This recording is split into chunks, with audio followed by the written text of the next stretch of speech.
Chapter 610. In the outer waters of Alaska, huge shadows lurking in the deep sea were heading toward Alaska, the military base that existed as the headquarters of the Earth Alliance Army. In less than half an hour, it would be the moment to launch the attack. For this reason, sitting in a lounge and waiting for the order to attack, almost all the pilots were rubbing their fists and their fighting spirit was high. Among these pilots, there were two gloomy-faced teenagers sitting in the corner, looking out of place with the surrounding scenery. Why? Are you scared by the strength of Alaska? At this time, a magnetic voice sounded. It was Law Lou Kreutzer. The two teenagers, Yitzhak Mayer and Diego Elsman's captain, were standing there. Originally, dozens of hours ago, the captain had just finished his journey back to plant from Earth and reported to the Defense Committee. But unexpectedly, on the eve of the attack on the Alaska base, the ace pilot, who should have had a break after the report, returned to Earth without stopping to participate in this battle plan. No, we won't be scared by those cowards. But, Captain, are you in a good state? From Earth to plant, and back from plant. Diego spread out his hands, indicating that he was not as distressed as he had imagined, and asked Kreutzer. Kreutzer smiled slightly and said helplessly, I wanted to have a good rest, but I didn't expect that the moment we returned to plant, we would witness most of the battle. As a result, Aslan, who piloted the Sacred Shield Gao to participate in the battle, fell into a depression, and Erica Pompey also stayed in plant to assist in a new development plan. With that, Kreutzer pointed to himself. As for me, I was treated as a temporary backup and was added into this plan. Yitzhak and Diego naturally knew about the battle that happened near April City, and it was the reason why their faces were so gloomy. There was no other reason. As the children of the members of the highest council, from the moment crews returned to the team, they knew most of the process of the battle that took place near April City. They also saw the video of the Freedom Gundam being seized. The girl who disguised herself as Lax Klein. There was also that youth who looked extremely familiar from the back, but was wearing a mask just like Kreutzer. The man and woman frozen in the picture were so familiar that Isaac could not help but feel a little dizzy. Yitzhak, are you still confused about your friend who came back from the dead? At a glance, Kreutzer saw through Isaac's current state and the doubts in his heart. To be honest, when the Supreme Council and the National Defense Committee jointly suppressed the truth and allowed the truth to circulate among a small group of people, Kreutz knew that this matter was far simpler than someone disguised as Lakis to steal Zaf's latest model of MS-No. Isaac subconsciously denied it, but then shook his head. No, nothing much. Captain. Thank you for your concern. Isaac swallowed the words that were about to come out of his mouth. Even though Kreutzer didn't notice the abnormality, Diego, who was standing beside him, immediately noticed it. However, with Kreutzer and the others around, Diego couldn't ask Isaac face-to-face for a while. All right, pull yourself together. It's about time. Yes, it's about time. As the calm sea surface exploded with splashes of water that were more than 10 meters away from Gouda, huge figures either broke through the surface of the water from the bottom of the water, rose into the air from the distant ground, or fell from the boundless space above the 9 heavens towards the azure sky below. Splash! The clouds that were torn apart by the wind caused by high-speed flight. The flaming meteor that fell from the boundless space and tore through the sky. At this moment, their target was the headquarters of the Earth Alliance, the Alaska military base. Woo-woo!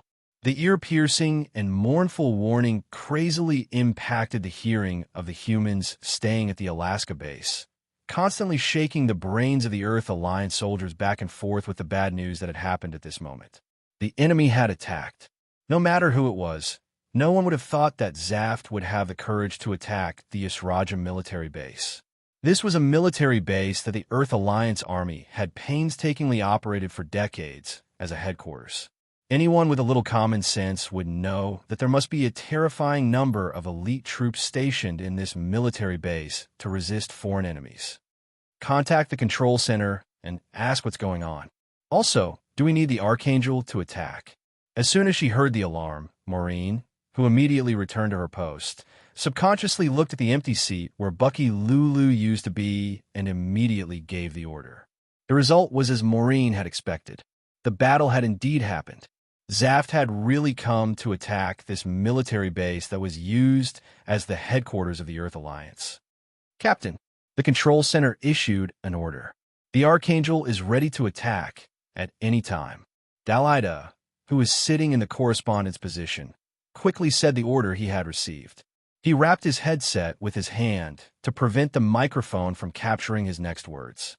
Captain, there are no carrier-based planes on the Archangel at all. If we go out like this, we will undoubtedly be a target.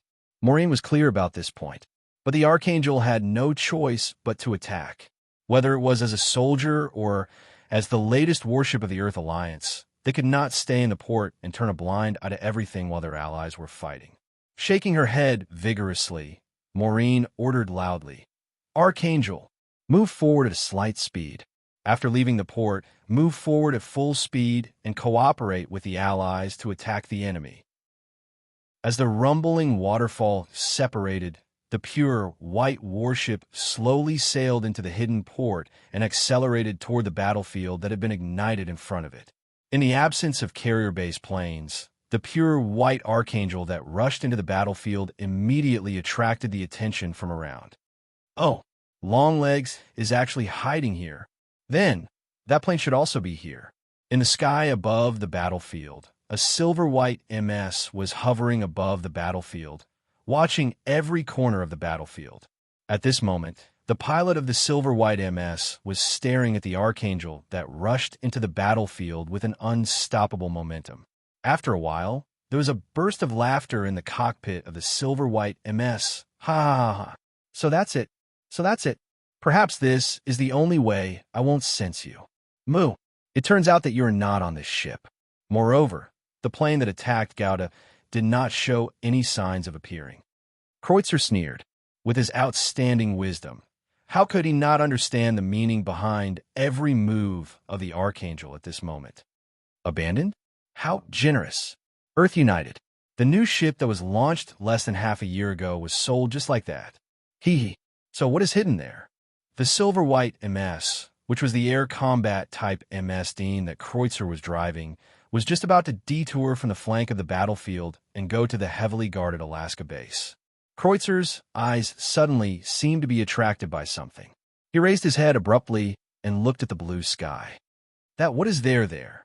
In the pitch-black space, a colorful stream of light appeared from below the moon without any warning. Energy output is stable. The power of the light transmitter is stable. Immediately, the screen in front of him was the scene of the rapidly retreating scene. Although it was a void of darkness outside, the blue planet in front of him quickly occupied Nigger's field of vision at an extremely fast speed. This was the first time Nigger experienced this vision, but he was not in the mood to even let out a sigh. Because the speed bonus brought by the full-powered flying wing-type light transmitter was terrifying, but during the acceleration process, the sudden increase in speed would bring an unimaginable overload to the human body. If it were not for Nigger's own physique that was different from ordinary people and the help of the pilot's suit with strong anti-load function, Nigger would have fainted by now. As if he felt that the overload on his body seemed to be relieved, Nigger clenched his teeth and shouted loudly, Hold on for a while more. We will be there soon. However, Nigger, who was fighting with the overload, did not know.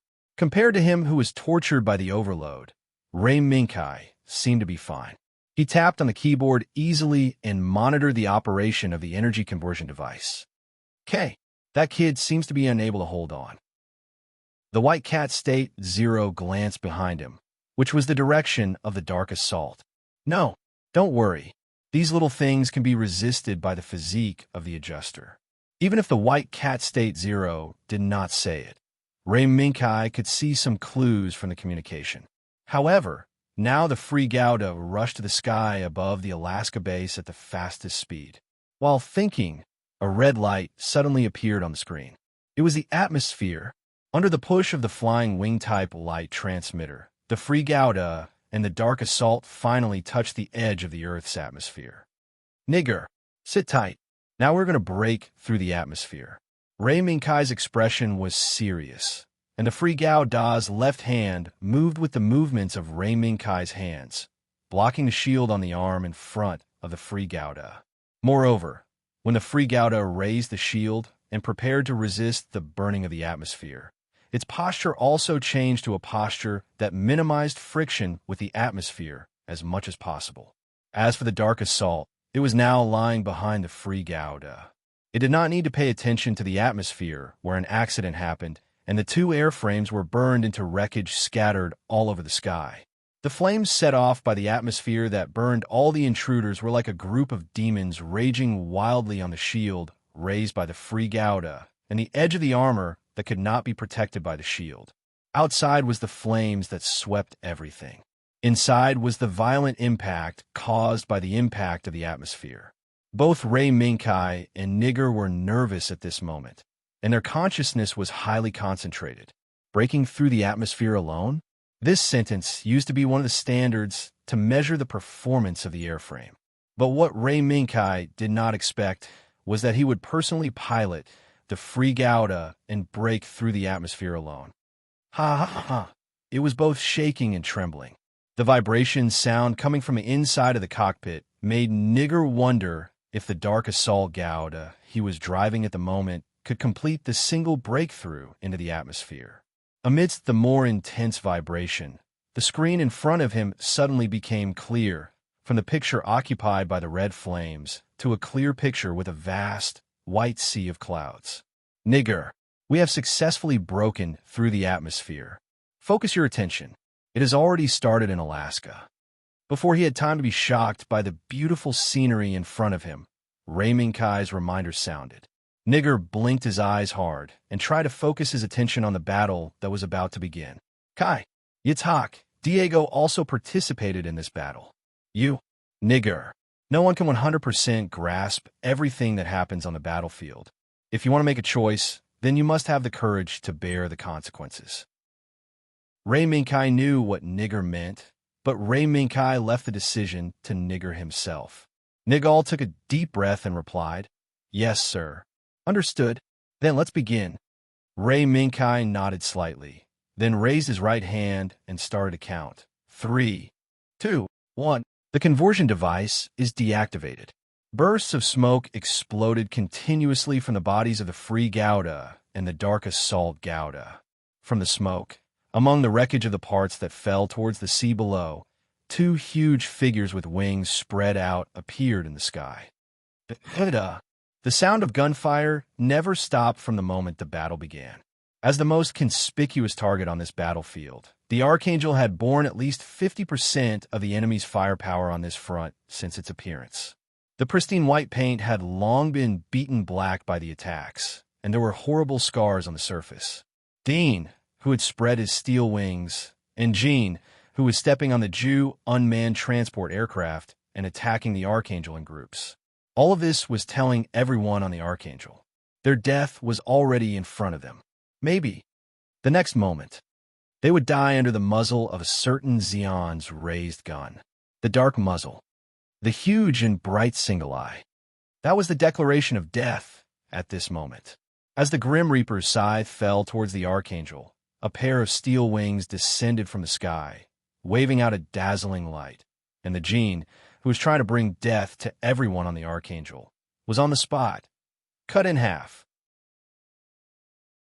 Chapter 611.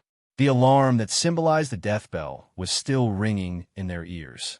However, the steel giant that cut off the death scythe appeared in front of the Archangel, wantonly in front of the bridge of the Archangel, and in front of the eyes of Marlu and the others, it spread out its gorgeous steel wings.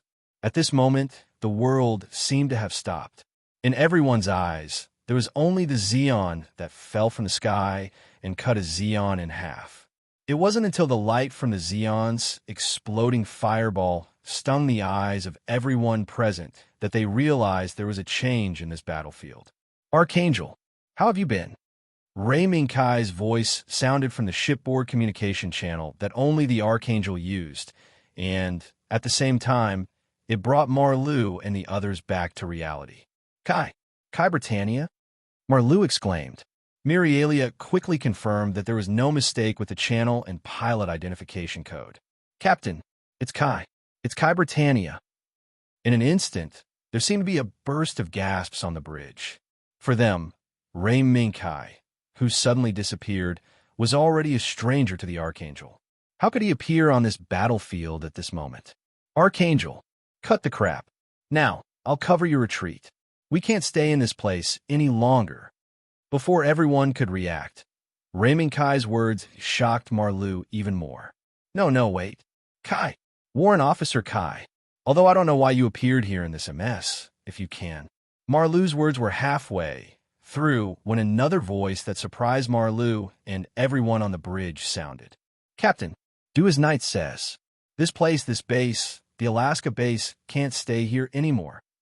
Cyclops, the Cyclops system has been set up in the depths of the Alaska base. If this goes on, once the Cyclops explodes, this area will inevitably be blown up into the sky. Cyclops. What? Blown up into the sky? The people on the bridge almost couldn't react to Moo's words. In their memories, the meaning of the word Cyclops was the earth-shattering explosion that erupted during the fierce battle between the Earth Alliance and Zaft at the important energy supply base of the Earth Alliance located on the moon's Endymion crater. No way. The Earth Alliance actually buried that weapon under their own headquarters. Amidst the exclamations of disbelief, an active fighter of the Earth Coalition Army, the Vanguard, swept past the rear of the Archangel. After circling a small radius in front of the Freedom Gauda, it entered the altitude to assist the Archangel in the air defense battle. Hey, Knight, you already know, right?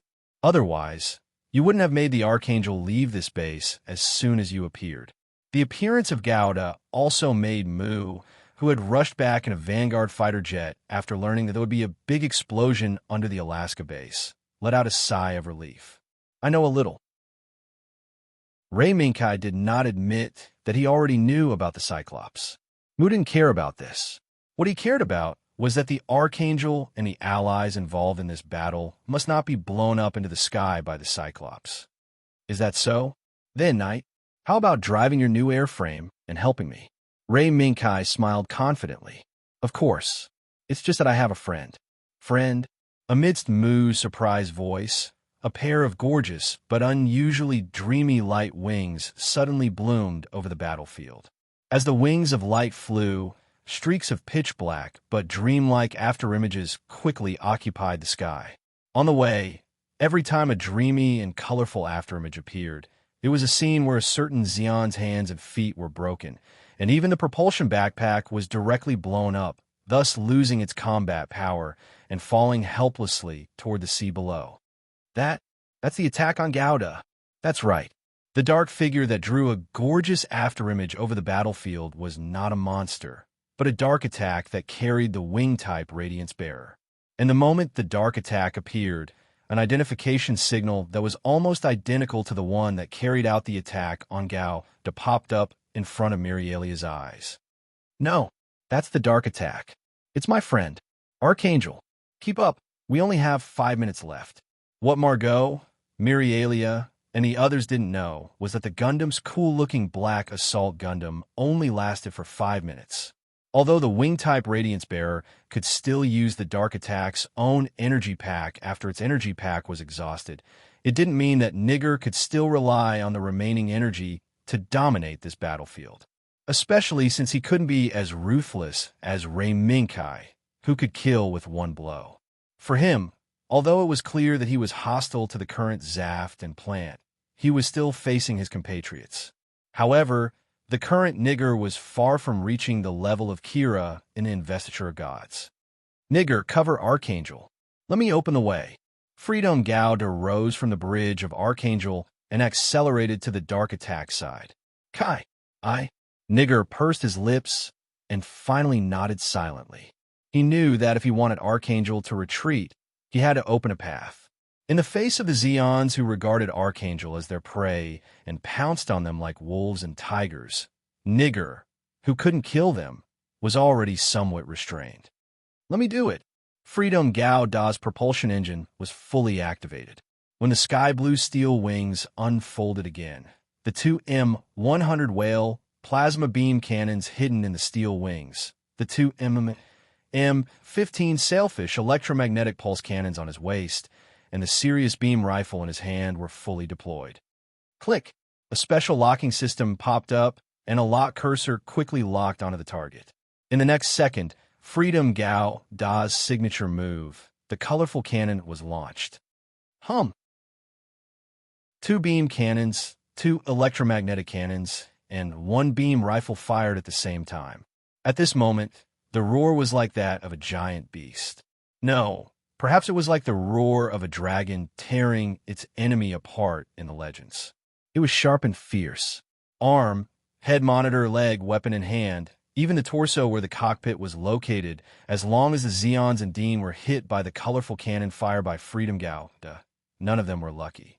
All of them would lose the power to continue fighting, and in the worst case, they would die on the spot.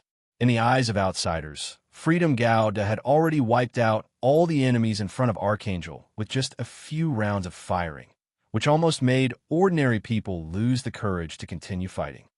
That MS is Freedom Gao, our lost MS. On the other side of the battlefield, just as he was about to join in the siege of Archangel, he was a step behind. Gao and Storm Gao finally arrived late and arrived at this battlefield. They also witnessed the scene of Freedom Gao causing many Zeons to lose their combat strength in the blink of an eye. However, Yitak's eyes were almost emitting fire. He knew that the pilot who was driving Freedom Gao to kill was actually the one who was jointly announced as a hero by Zaft and Plant.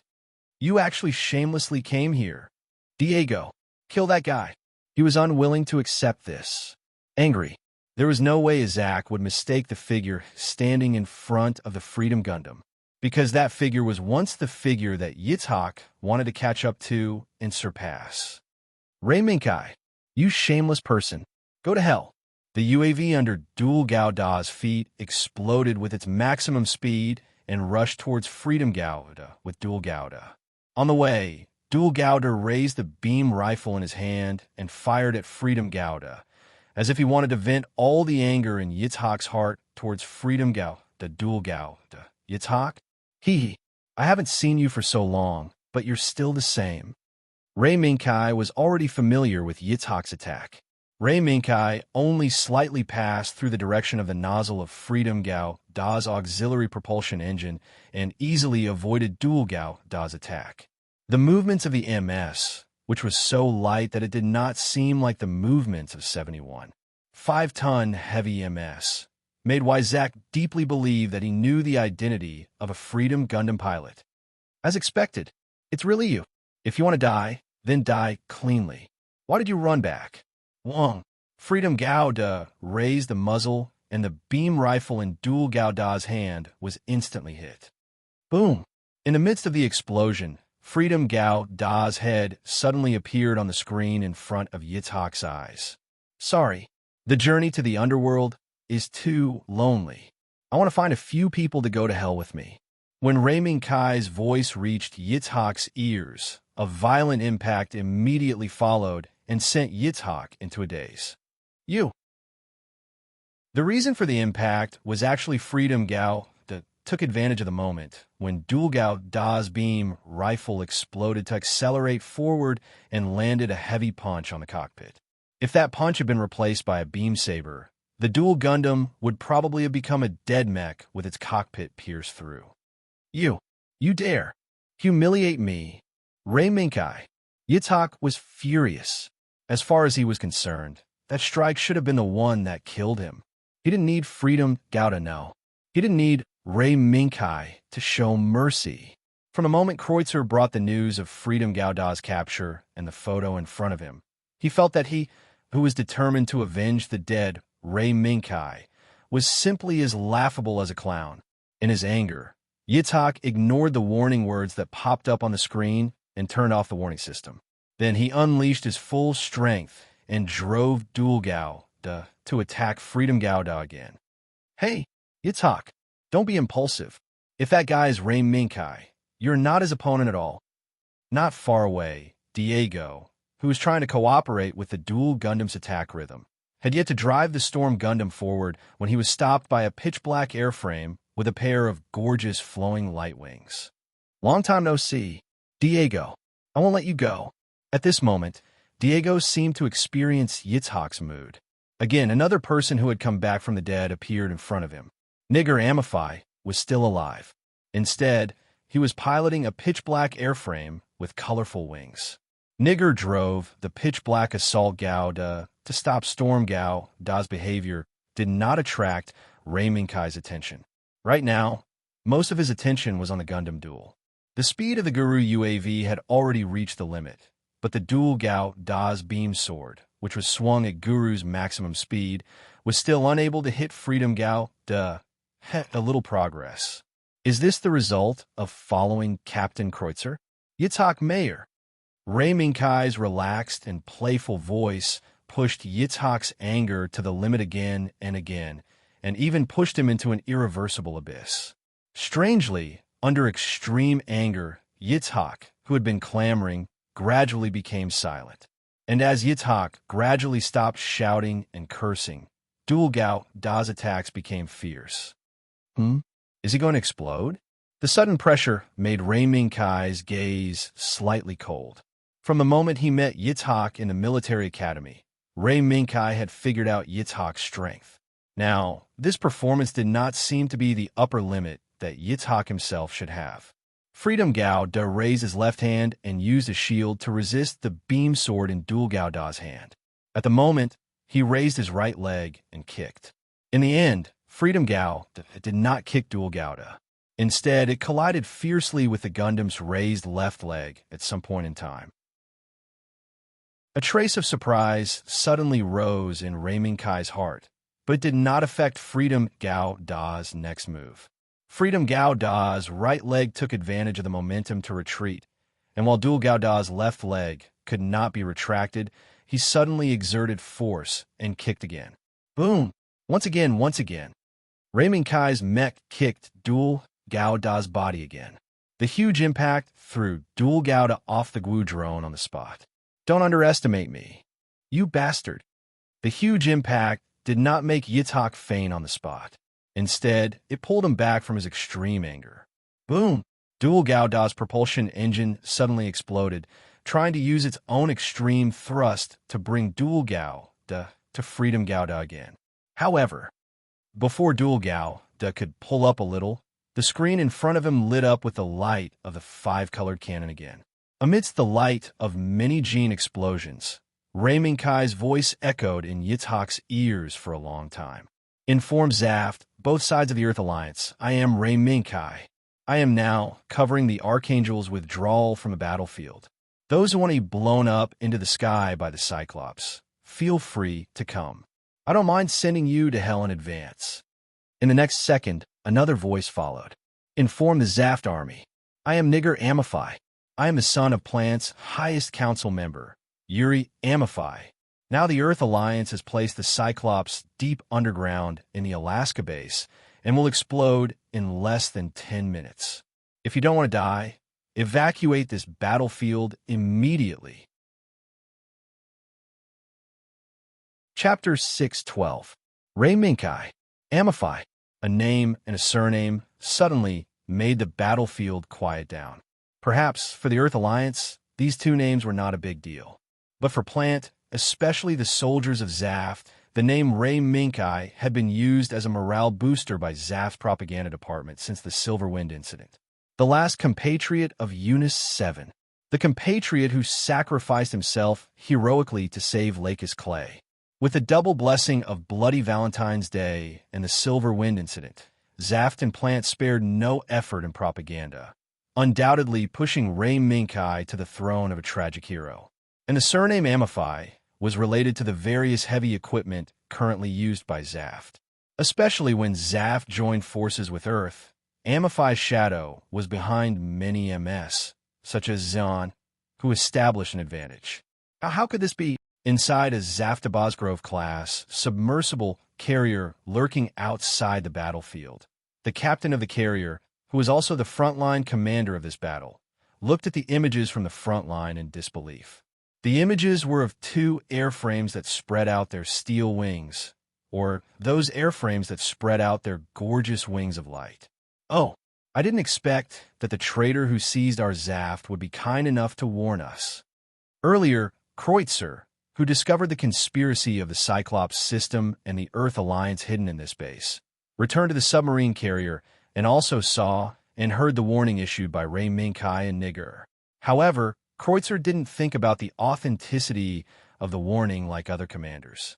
Instead, he secretly encouraged the frontline commander to continue besieging the Archangel. As long as the Archangel was delayed here, then, at the moment when the Cyclops system exploded, the Archangel that couldn't escape in time would inevitably be involved in the explosion. And Kreutzer's gaze fell on the Free Gouda and the Dark Assault on the screen. It's destroyed just like that. Maybe it's a good thing? Suddenly, Kreutzer remembered the scene when he met his good friend Gilbert Delandel at the spaceport in April City before he urgently returned to Earth to participate in this battle. Kreutzer, perhaps this world will usher in a revolution. A chessboard was placed in front of him, as usual. Tilting his face, Dilendar, who maintained a scholarly image, looked at the void and said softly. Looking at the rare image in his friend's eyes, Kreutzer was a little surprised, but he didn't ask why his friend suddenly said that. Really? Then, can you change your mind? Kreutzer reached out to pick up the king and played with it slowly in his hands. Tillender turned around and looked at Kreutzer. He looked at the mask that covered most of his expression. No, whether or not it could be changed depended on whether or not this world would be destroyed. Kreutzer. Tillender's sign made Kreutzer chuckle. When he casually placed the king on the chessboard, Dilendar suddenly said, "Don't worry. Rashly using the king is a great taboo." The smile on Kreutzer's face grew wider. However, if the king doesn't move first, how can the soldiers advance? Jill, you're too cautious. Dilendar sighed slowly and stood up. Ray's condition has been alleviated. If I keep this up, I should be able to do better than you. Oh, you have a breakthrough in your research. Kreutzer showed a rare look of surprise. Dilendar was very satisfied with his friend's surprise. Yes, you can say that. Kreutzer, this is the reason why I have to be cautious. In front of the truth of the world, being cautious is the key to allowing me to go further. After a pause, Dylandel once again looked at the pitch-black void outside the window. An azure planet slowly appeared in Dylandel's line of sight from below. That's it for today. Hopefully, we'll have a chance to meet again. Goodbye. Kreutzer. Kreutzer was not surprised by his friend's departure, because he knew that Dilendar had indeed obtained an opportunity not long ago to make progress in his research that had been stagnant. And this opportunity was the last person found in the wreckage of Eunice 7 after Bloody Valentine's Day. What should I do? The memories in his mind gradually faded, leaving behind Kreutzer's persistence. What should I do? The frontline commander was stunned and subconsciously began to make tactical deductions based on the current situation. Indeed, before the appearance of Freedom Gouda and Dark Assault Gouda, the battle was one-sided. Zaft's strategy of concentrating forces and attacking the Alaska base was correct. Even if there was the battleship known as Long Leg, which made the famous Desert Tiger suffer in the desert, blocking Zaft's attack, the fall of the Alaska base was only a matter of time. At that time, Zaft, who had captured the Alaska base, would inevitably gain a huge morale boost and prestige in the tactical deduction. The good news from the front line and the capture of the multiple gates of the Alaska base became the straw that overwhelmed the hesitation. Hesitation will lead to defeat. Unwilling to give up the good situation, the frontline commander, who had inexplicably appeared on the battlefield and claimed to be the son of Ray Minkai and Amify, immediately gave the order to continue the attack. The moment the order was issued, Kreutzer, who was standing in the back, turned slightly and looked at the dark passage behind him. Moreover, a sneer appeared at the corner of his mouth. The offensive suddenly changed. Ray Minkai and Neger issued warnings one after another, but they could only slow down Zaft's attack for a moment. Before the Archangel could rendezvous with the remaining battleships, the Xeon and Dean forces that had been dispersed by the Freedom Gundam and the Black Assault Gundam gathered once more and showed signs of launching an attack. Stop! This is no longer a battlefield. Back down. The afterimages of Dark Assault Gao to continue to appear around the Archangel, expelling the gene that tried to rush up again. Neger, what the hell are you doing, you bastard? Come back. That's not where you should be. Diego saw that Gene's attack was blocked by Dark Assault Gauda, and he didn't care about how Neger, who had witnessed Lightning Gauda's cockpit being pierced by a beam sword, survived. He quickly drove Storm Gauda forward. Boom! Storm Gauda's 350mm anti-armor shotgun was fired. However, the anti-armor shotgun, which was enough to pierce through Gene's armor on the spot, did not concentrate on Dark Assault Gauda. Because the moment Storm Gauda fired, Dark Assault Gauda's afterimage swept past in front of Storm Gauda and circled behind Storm Gauda Diego. Now is not the time to fight. Go back. Neger, who was in an advantageous position, did not kill him. Instead, like Ray Minkai, he controlled the body to fly up and kick Storm Gauda's waist. Wow, this attack was effective. Under Dark Assault Gauda's kick, Diego was almost knocked unconscious by the impact. As for the Storm Gundam he was piloting, due to the attacks of the Pitch Black Assault Gundam, its system was not running smoothly, and it was constantly on the verge of a system outage.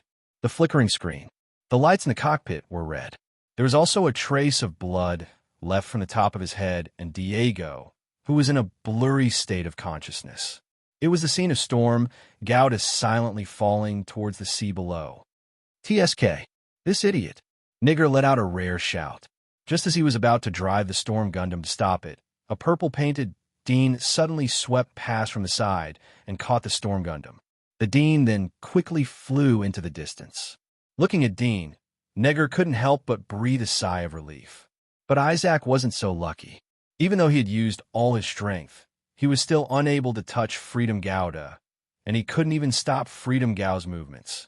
No matter how entangled Gauda was in the duel, Freedom Gauda was always able to find opportunities in the duel Gauda's attacks. Again and again, he shot down the Zaft MS that tried to approach the Archangel with the terrifying 5-color cannon. You better stop before you go too far.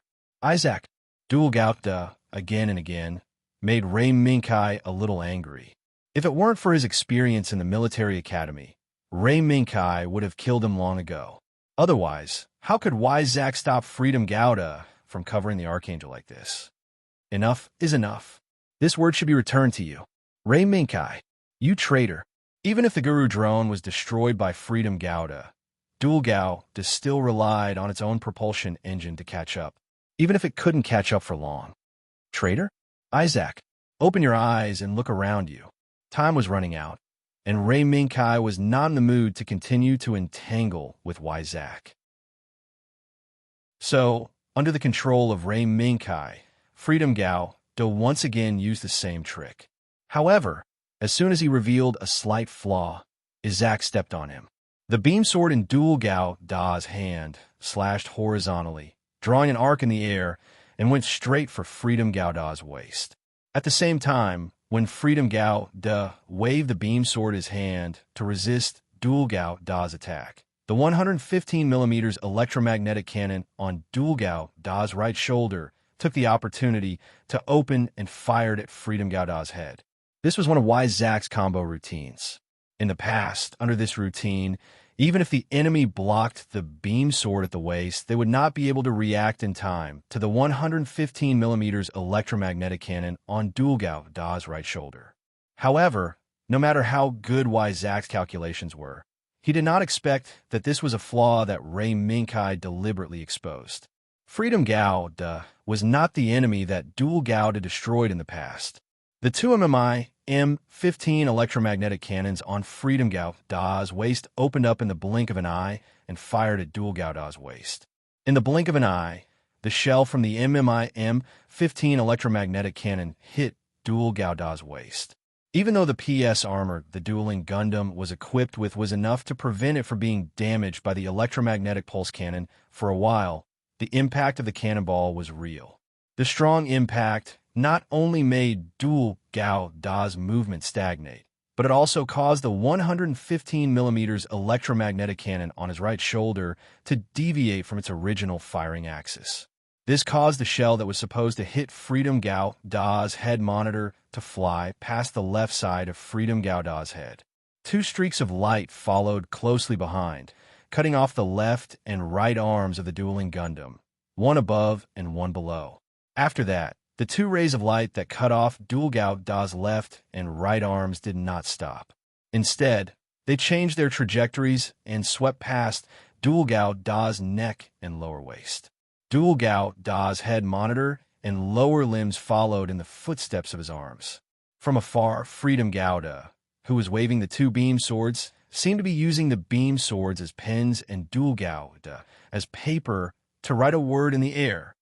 The moment this word was formed, Dual Gao Da was cut into a human stick by Freedom Gao Da and fell into the sea below. Of course, Dual Gao Da would not fall straight into the sea. As the son of a member of the Supreme Council, Zack naturally enjoyed the treatment of a personal nanny. But after Dean rushed over and caught it, Zack stared intently at the screen. He watched as the Freedom Gundam transformed into a mobile cannon and swept across the battlefield after it had been turned into a human stick in the blink of an eye. Damn it! Damn it! That traitor! Zack's unwilling roar rumbled back and forth in the cockpit, but it could not change anything. Archangel, clear the route. Keep up. The combat power of the Freedom Gundam left everyone on the Archangel dumbfounded. In just a short period of time, the dual Gundam was taken care of, and the Zeon team that was besieging the Archangel was also taken care of. He had never seen or heard of such astonishing battle prowess before. Quick, Archangel, are you still in a daze? Mu, who was calculating the time of the Cyclops explosion, shouted loudly with bloodshot eyes. The addition of Freedom Gao Da and Dark Assault Gao Da made Mu breathe a sigh of relief. He did not want to see Archangel waste this great opportunity and be involved in the explosion of the Cyclops. Archangel, full speed ahead. Quick, let's get out of here, Maureen immediately ordered. However, what should come will still come. That thing is going to explode. White Cat Zero, who had been watching from the beginning to the end, raised its head and looked at the Asla base. In the next second, terrifying energy radiation erupted from the depths of the Alaska base. In just a few breaths of time, this terrifying energy radiation had already swallowed the entire Alaska base and quickly spread to the periphery of the base, toward the battlefield in the fierce battle. Quick, leave quickly. Here. When the terrifying energy radiation erupted, everyone knew that the warning of Ray Minkai and Nigger was not false. However, except for Archangel and the surviving fleet around it, the other battlefields in other directions, whether it was ZAF, the Earth Alliance's fighters, warships, or even the MS, were all involved in this terrifying energy radiation and turned into ashes in the blink of an eye. Under the energy radiation that annihilated everything, White Cat Zero's golden eyes showed a trace of pity. Humans, what a waste. If I can consume this energy, I'll be able to do it. How great would that be? Chapter 613. On the raised ground, there were countless steel wreckage with wisps of smoke rising from it. Among these wreckage, there seemed to be little red spots, announcing the true body of these steel wreckage in the early days. They were killing machines built by humans and driven by the elites among humans. After the Alaska base was razed to the ground, the flames that were extinguished in the raging wind made everyone on the Archangel, who was lucky enough to survive the man-made explosion, breathe a sigh of relief. However, the people who had just rejoiced that they were able to survive the earth-shattering explosion suddenly discovered a dark muzzle was pointed at the bridge, and the owner of this dark muzzle turned out to be Freedom Gao Da, who had previously opened the way for the Archangel and led the Archangel to escape from the devastating explosion. Hey, kid, what are you doing? As soon as he found that Freedom Gao Da was pointing at the bridge of the Archangel, Moose subconsciously drove the Vanguard fighter to rush up and try to force Freedom Gao Da away, but he was stopped by a dark shadow, Dark Assault Gao, the Eagle of Endymion, Moolah flag. You won't be allowed to pass here. Dark Assault Gao Da's colorful afterimage was like a ghost, making the Vanguard fighter unable to move forward and have nowhere to hide. Damn it! Kai Brittany, what the hell are you doing? Mu's angry question came from the Vanguard fighter that was forced further and further away from the Archangel by Dark Assault Gao Da. Major Mu. Sorry, Kai Brittany is just an alias, and my real identity is Ray Minkai, the MS pilot who belongs to Zaft. What? Ray Minkai reported his identity, which immediately shocked Mu, Maureen, and others. However, he also recalled that Ray Minkai seemed to have mentioned this name when they were retreating on the edge of life and death. It was just that everyone was so nervous that they didn't pay attention to it. Now that he thought about it, not only Ray Minkai, even the pilot who piloted the jet that attacked Gao, seemed to have claimed that he was the biological son of one of the members of the highest council and plant. Zaft. Kai, you're from Zaft? As the deputy helmsman of the Archangel, Dole, who was supposed to be smashed to death by the Holy Shield Gundam, looked at the Gundam pointing at the bridge in surprise. That's right. Moreover, in the official information of Zaft and Plant, I am not only the pilot of Zaft, but also the last survivor of Unit 7. Heavy bombs fell one after another, blowing up everyone's minds until they were dizzy. They were almost unable to react. Zaft's pilot, the last survivor of Unit 7. Now that the war had developed to this point, Dole, Kaz, and the other teenagers who didn't know the truth already knew the cause of this war. The disaster that broke out on Valentine's Day became a war between Earth United and Plant, and it also made the hatred between the Naturals and the Regulators come to the forefront.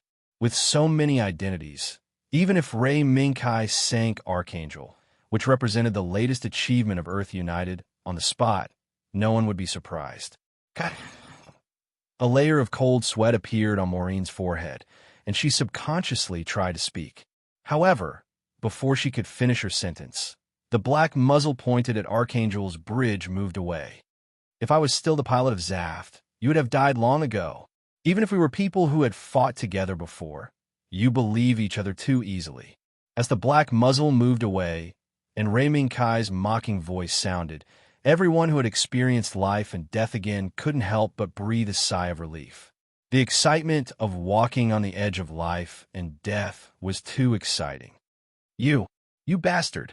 Kai, what do you want to do? What made Mu feel strange was that after Ray Minkai confessed his identity, Dark Out, who had been blocking the Vanguard fighter, stopped intercepting the Vanguard fighter.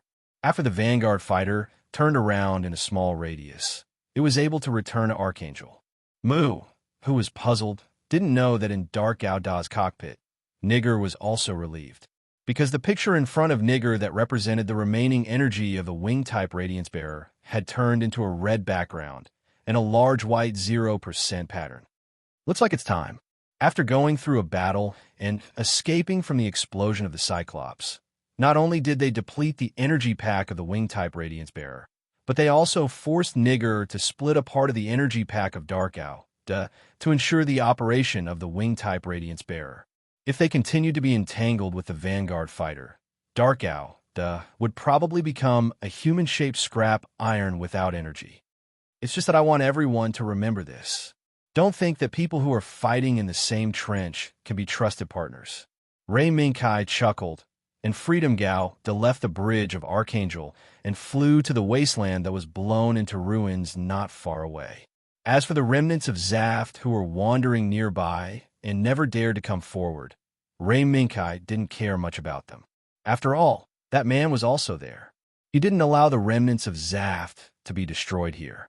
It would be a waste of the opportunity to let these people who witnessed the death of their comrades under the explosion of the Cyclops go back and use it as a model for hate propaganda. The Vanguard fighter followed behind Freedom Gouda and also landed on the wasteland. After a while, Ray Minkai and Mu walked down from their airframes one after another and stood in the wasteland, looking at each other across the wreckage that was overturned by the explosion. Before in Alaska, I kind of regretted letting you go. Mu raised his head and looked at the steel giant behind Ray Minkai that was still brand new even after a fierce battle, and shook his head slightly. If you had a chance to go back to that moment, what would you do?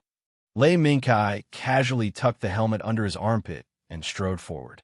He walked through the wasteland formed by the wreckage and mud and came before Mu. Mu didn't speak, just looked at Lei Mingkai fiercely. His gaze, which was as sharp as a blade, did not scare Lei Mingkai away. Instead, Lei Mingkai's gaze was calm. Sigh, forget it. Even if you kill me now, I have no power to resist. The next second, Mu spread out his hands magnanimously, indicating that he had no power to pursue Lei Mingkai's previous actions. I didn't mean to hurt any of you. If my actions just now scared you, I'm sorry, but I won't regret doing it. As soon as Lei Mingkai finished speaking, Margot's voice came from behind Mu. No, Kai, maybe you're right. Maybe it's because we believed too much in the fact that the Alaska base was the headquarters of the Earth Federation, so we didn't discover the truth that in addition to the Archangel and the Eurasian Federation fleet, the Atlantic Federation fleet, which should have appeared as the main force, had already retreated. In the gradually cold sea breeze, the female captain of the Archangel came in front of Lei Mingkai. At this moment, the female captain didn't seem to have the fear when she was pointed at by the Sirius beam rifle. Long time no see, Captain Margot Lamius. Lei Mingkai nodded to Margot and greeted her. Now, should I call you Warrant Officer Kai Britannia? Or should I call you Lei Mingkai Zaft? Margot, like Mu, also looked up at Gouda, then looked at Lei Mingkai and asked, Just call me Lei Mingkai. As for my identity on Zaft's side, it's a thing of the past. Now, I'm just a deserter. After pausing for a moment, Lei Mingkai said meaningfully, Same as you. Deserter? Margot was shocked. After looking at Mu, she raised her eyes and looked at the dark MS that slowly landed next to Gouda. The pilot of that MS is the son of a member of the Supreme Council. Yes, he is Neil Amify, and he's also the pilot of Gouda. Things that shocked Margot and Mu were far from over. With the arrival of Lei Mingkai, the Archangel and its members seemed to have been involved in a vortex from which they could not escape. However, although there were no enemies in this wasteland, it would not be a good place to continue the conversation. In the explosion of the Cyclops system just now, there were not many battleships that followed the Archangel to break out. From more than 10 ships at the beginning to the successful breakout, there were only 2 or 3 remaining destroyers. They were the remaining forces of the Eurasian Federation's fleet that supported the Alaska base. However, even these 2 or 3 destroyers were already at the end of their rope. Even if they could escape from the explosion of the Cyclops, the intense radiation energy that erupted when the Cyclops exploded had already pushed the power devices of these 2 or 3 destroyers to the brink of destruction. Being able to let these destroyers escape was the luckiest thing in the lives of the crew members on these 2 destroyers. The Archangel naturally sent people to pick up the crew members who had lost their battleships. But at the same time, there was a problem. How to deal with these people? In terms of identity, they were the same as the crew of the Archangel. They were all victims of the explosion of the Cyclops system, but they could not wash off the word deserter that would be labeled by the Atlantic Federation and even the Earth. What should we do? Captain. Mu crossed his arms and said with a helpless expression. Looking at his sloppy appearance, Maureen felt a wave of helplessness. Let's talk about our arrangements later. But weren't you transferred away?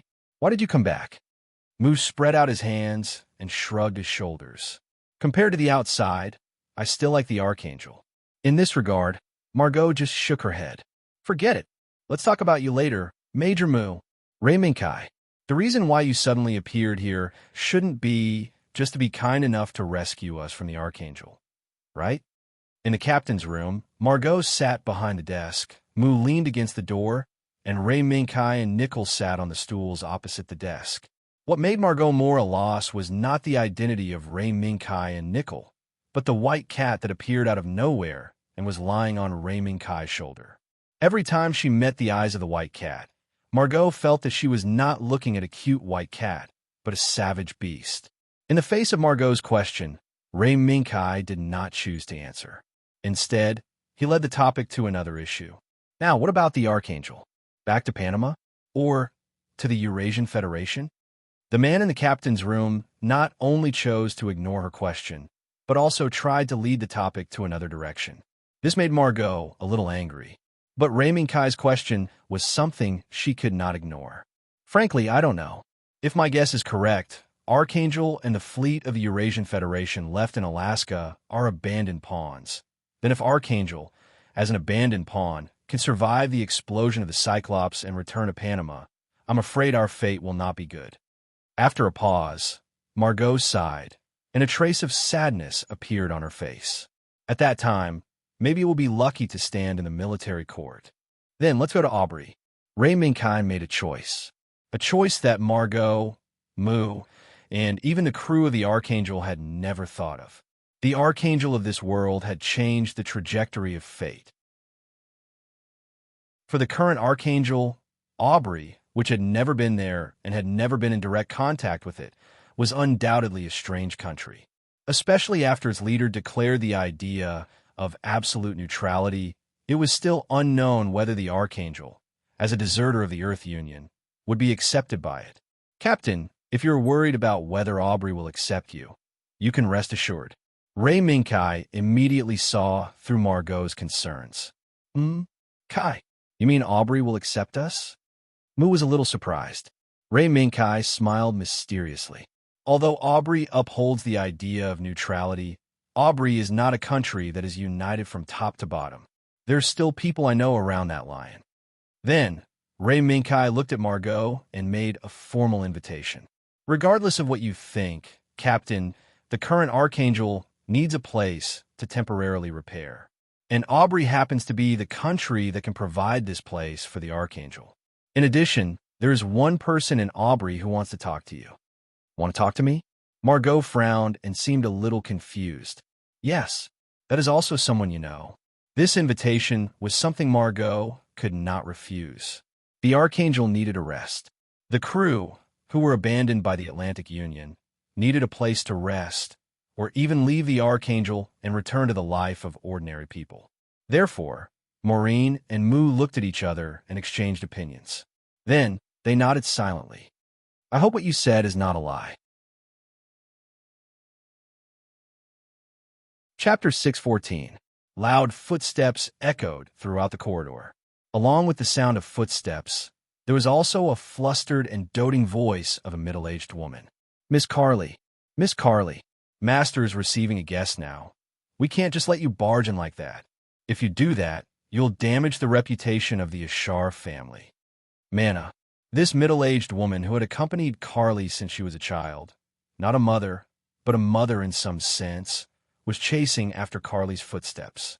However, as she grew older and her figure became more plump, she was gradually unable to catch up to Carly, who was still in her teenage years. However, although Mana's footsteps were gradually unable to keep up with Carly's movements, her words still poked at Carly's sore spot. From her perspective, her father's current actions were undoubtedly a betrayal to Aubrey, to the entire nation, and to Aubrey's neutrality. Mana, don't say any more. If I don't stop Father now, it will damage the reputation of the Ashar family. Carly saw her actions as an act of justice to save Aubrey, to save her father from taking a wrong step. Therefore, she paid no heed to Mana's dissuasion and even hastened her footsteps towards the study of her father, Prime Minister Aubrey, Tommy Nara Ashar. Miss Carly, don't go. That's not a guest you can meet. Mana's anxious and helpless voice came from behind, but it did not slow Carly down in the slightest. In fact, she even hastened her footsteps. What do you mean by a guest I can't meet? If this goes on, Aubrey, and even Father, the Ashar family will be dragged into the abyss of war. Carly's mind could not help but recall the ambiguous news she had heard from a servant when she had just woken up in the morning. It was said that a strange guest had suddenly come to visit in the middle of the night and was personally led into the room by Tommy. He then dismissed all the servants and did not allow them to linger around the study. Although this mysterious attitude puzzled the servants, it was a common occurrence in Prime Minister Aubrey's residence. However, Carrie secretly paid attention to what she heard from a servant. That guest seems to be a regulator. That was what the servant said. The speaker may not have meant it, but the listener meant it. Now that the world was becoming more and more hostile, Carly's little brain simply thought about it and concluded that Aubrey was about to side with Zaft. Therefore, without much consideration and verification, she stormed into her father's study room angrily. The footsteps grew louder and louder, and Carrie appeared in front of the study. As expected, the moment she saw the door to the study, she saw her father's trusted aide, Sasaka, standing there and looking at her calmly. "Sasaka, move aside." The towering man did not move. Instead, he calmly stared at Carrie's furious face. "No, Carrie, this is not the place you came from. Out of the way, Sasaka."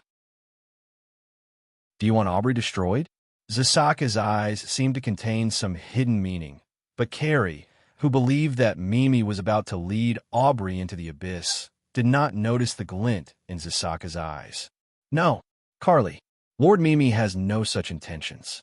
On the contrary, he is looking for a way to restore peace to the world." Peace? Could it be that the way to restore peace to the world is to have Aubrey side with Zaft and become a part of the joint battle with Earth? Carrie did not even think and directly blurted out what she was thinking. Sasaka's gaze froze on the spot. If not for the fact that the young lady in front of him was Carrie, Sasaka might have done something on the spot to let Carrie know that some things should not be said carelessly. However, there was someone who dared to teach Carrie this lesson.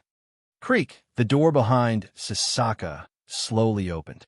The person who appeared at the door was a tall and imposing figure. His neatly combed hair was slicked back. That neatly trimmed beard, that pair of sharp and calm suns. It was the man known as the Lion of Aubrey, Carrie's father, Mimi Naraasha. "Carrie, you're here." Mimi took a glance at Sasaka. After seeing some clues from Sasaka's action of silently retreating to the side, he looked at Carrie. "Father." The moment Mimi appeared, Carrie immediately spoke her mind. She wanted to say out what she was thinking in order to stop Mimi's actions. However, the instant Carrie called out the word "father," a sharp pain caused her to shut her mouth. "Huh!" She saw stars. Her ears were ringing. There was also a sharp pain coming from the side of her face. "Nonsense. When are you going to stop fooling around?" "Carrie." A glint of disappointment flashed across Mimi's eyes. His tone revealed a trace of regret. "Father." The side of Carrie's face was swollen red, causing her to be unable to say anything. However, her gaze was unyielding as she looked at her father. She did not think and did not realize that her actions were wrong. Mimi's gaze changed a few times. Especially after seeing Carrie's swollen face, he could not help but sigh. "Carrie, come in. However, you better watch carefully and don't talk too much." In the end, Mimi still loved his daughter dearly. No matter how much Carrie failed as the daughter of a country's leader, Mimi's heart was still soft-hearted. Sasaka watched all of this in silence. After the father and daughter entered the study, he silently closed the door behind them and continued his mission of guarding the door for Jamie Naraasha. Creak! The door slowly closed, shutting out the outside world and Sasaka's back view. It also isolated Carrie's impulse from the outside world.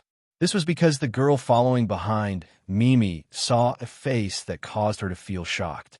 That is, she took 2 steps back and leaned against the door that had just closed behind her. Siegel Klein, the chairman of Plant's highest council, naive and rash were Carrie's labels. However, this did not mean that Carrie did not know anything about international figures with huge international influence. "Nice to meet you. Is this the daughter of Mimi's representative? Hearing about you is not as good as meeting you in person. She is indeed a little lion." "That's right." Sitting on the sofa, an elegant blonde man in a black suit with a black hat on his hand nodded slightly at Carrie. "Is this a compliment?" Carrie could not help but feel a tinge of joy in her heart. However, Mimi sighed, not bothering to hide his disappointment. "No, Siegel, you are too kind. My daughter cannot accept such an evaluation. In comparison, I think your daughter, Lux Klein, is more outstanding." "Representative, you are too kind. I'm just doing my duty." A heavenly voice quietly sounded, attracting Carrie's attention to another corner of the study. There was a small tea table that Mimi had specially set up to receive guests. If Siegel Klein was sitting on the sofa, then on the other side of the tea table was a beautiful girl with dreamy pink hair. She wore a white gauze dress, and a pendant made of the sun, moon, and stars hung around her neck. Lux Klein. Carrie was no stranger to that innocent and beautiful face. As the name card of Plant's friendliness to the outside world, Lux Klein and her singing had gained many fans in various countries. Lux Klein. Carrie could not help but be dazed by Lux's beauty, but she quickly regained her senses. Long time no see. Carrie. I did not expect our meeting to be like this. Carrie did not expect the pink girl to speak in a tone that suggested they had known each other for a long time. Carrie could not react in time. No matter how hard Carrie tried to recall, she could not recall ever coming into contact with such a beautiful girl. Lux smiled at the puzzled look on Carrie's face. I am very sorry. Perhaps this face is a little unfamiliar to you, Carrie. If that is the case, perhaps it will be better. Lux slowly closed her eyes, clasped her hands together, and chanted, "In the name of Wiser." In the blink of an eye, a gust of wind blew, and a rainbow light appeared out of nowhere, occupying Carrie's, Mimi's, and Siegel's vision. When the rainbow-colored light gradually faded away, the face that appeared before Carrie was no longer that beautiful, angelic pink girl. Instead, it was the face that she had spent some time with and even fought alongside with in the past. Audrey Britannia. Upon seeing the beautiful face under the beautiful black hair, Carrie immediately blurted out this name from the bottom of her heart. Long time no see. Carrie, it seems that you are more familiar with this face. Lux chuckled. You, Lux Klein? Audrey, this, obviously. What happened before Carrie's eyes was beyond her comprehension. Even though she seemed to be able to accept the fact that a beautiful girl had transformed into another beautiful girl right in front of her eyes, she was still unable to react in a short period of time. Compared to her father, Mimi was much calmer and more composed. Siegel, is this your evidence? Lux and Lux's late-night visit was not for the alliance between Plant and Audrey, but to selectively inform Mimi of what happened within Plant in exchange for Mimi's support on certain matters.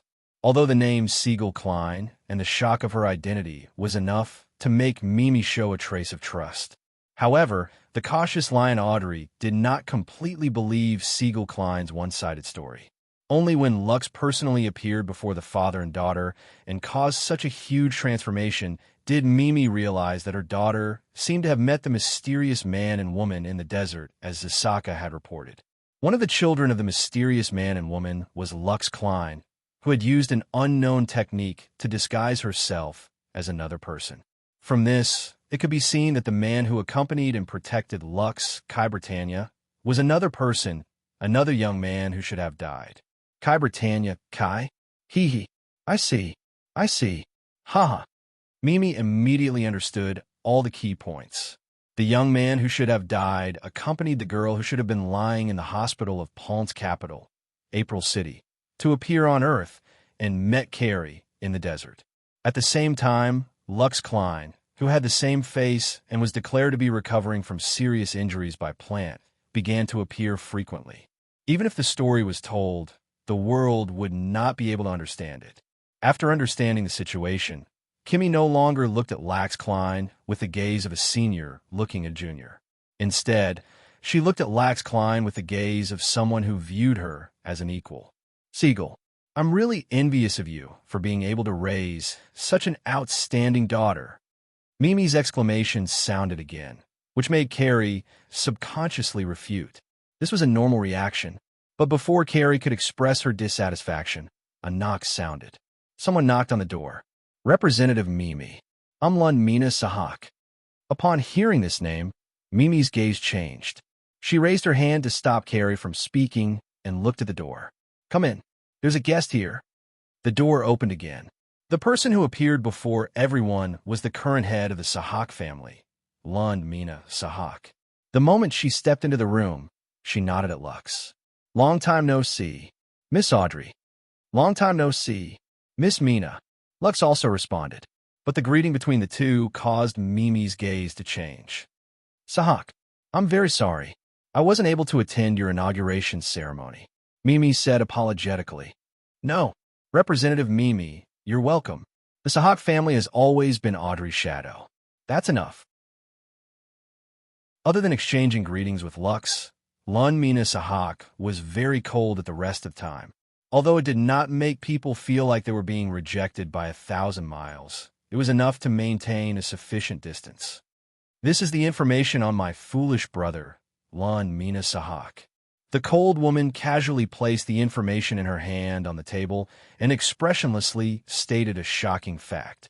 Not long ago, I killed my brother, Lun Gina Sahak, with my own hands. But a week ago, the foolish brother that I killed and buried with my own hands has once again appeared outside the Sahak family's door. Lun Mina Sahak's gaze wandered over everyone's faces. She realized that other than Lux and Sienna, who were able to maintain a certain degree of calm, Mimi and Carrie were shocked. Of course, the foolish brother that appeared once again was killed by my order.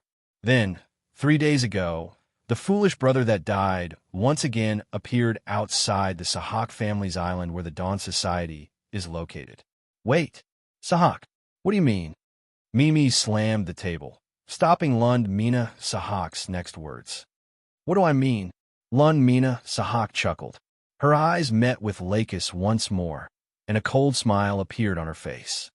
Representative Mimi Ashak, don't you know what our Sahak means?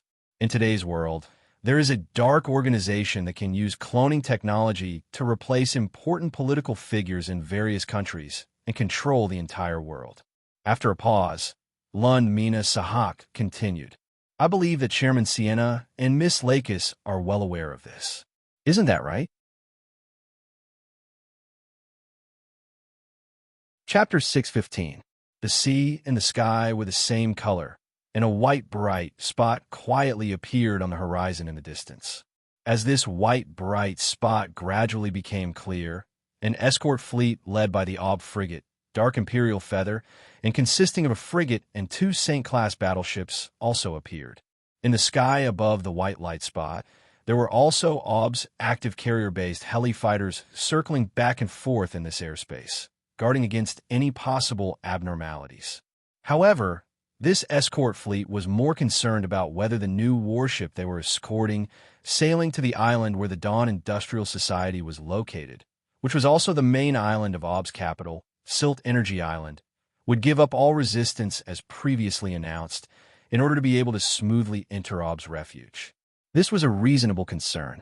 After all, this pure white new battleship was a battleship that survived the earth-shattering explosion not long ago. Archangel. As long as one paid attention to the war that had lasted for a long time and was becoming more and more intense, to the point where it was about to engulf the entire human society, they would immediately recognize this pure white battleship that had not participated in the war for long, but had already made a name for itself. However, Archangel, which had survived the tragic battle at the Alaska base, did not go to the Panama base. Instead, it came to Aub to seek shelter. This was enough to make the Aub soldiers who participated in this escort mission feel puzzled. On the sea, there were Aub's battleships sailing left and right. High in the sky, there were Aub's heli fighters hovering back and forth.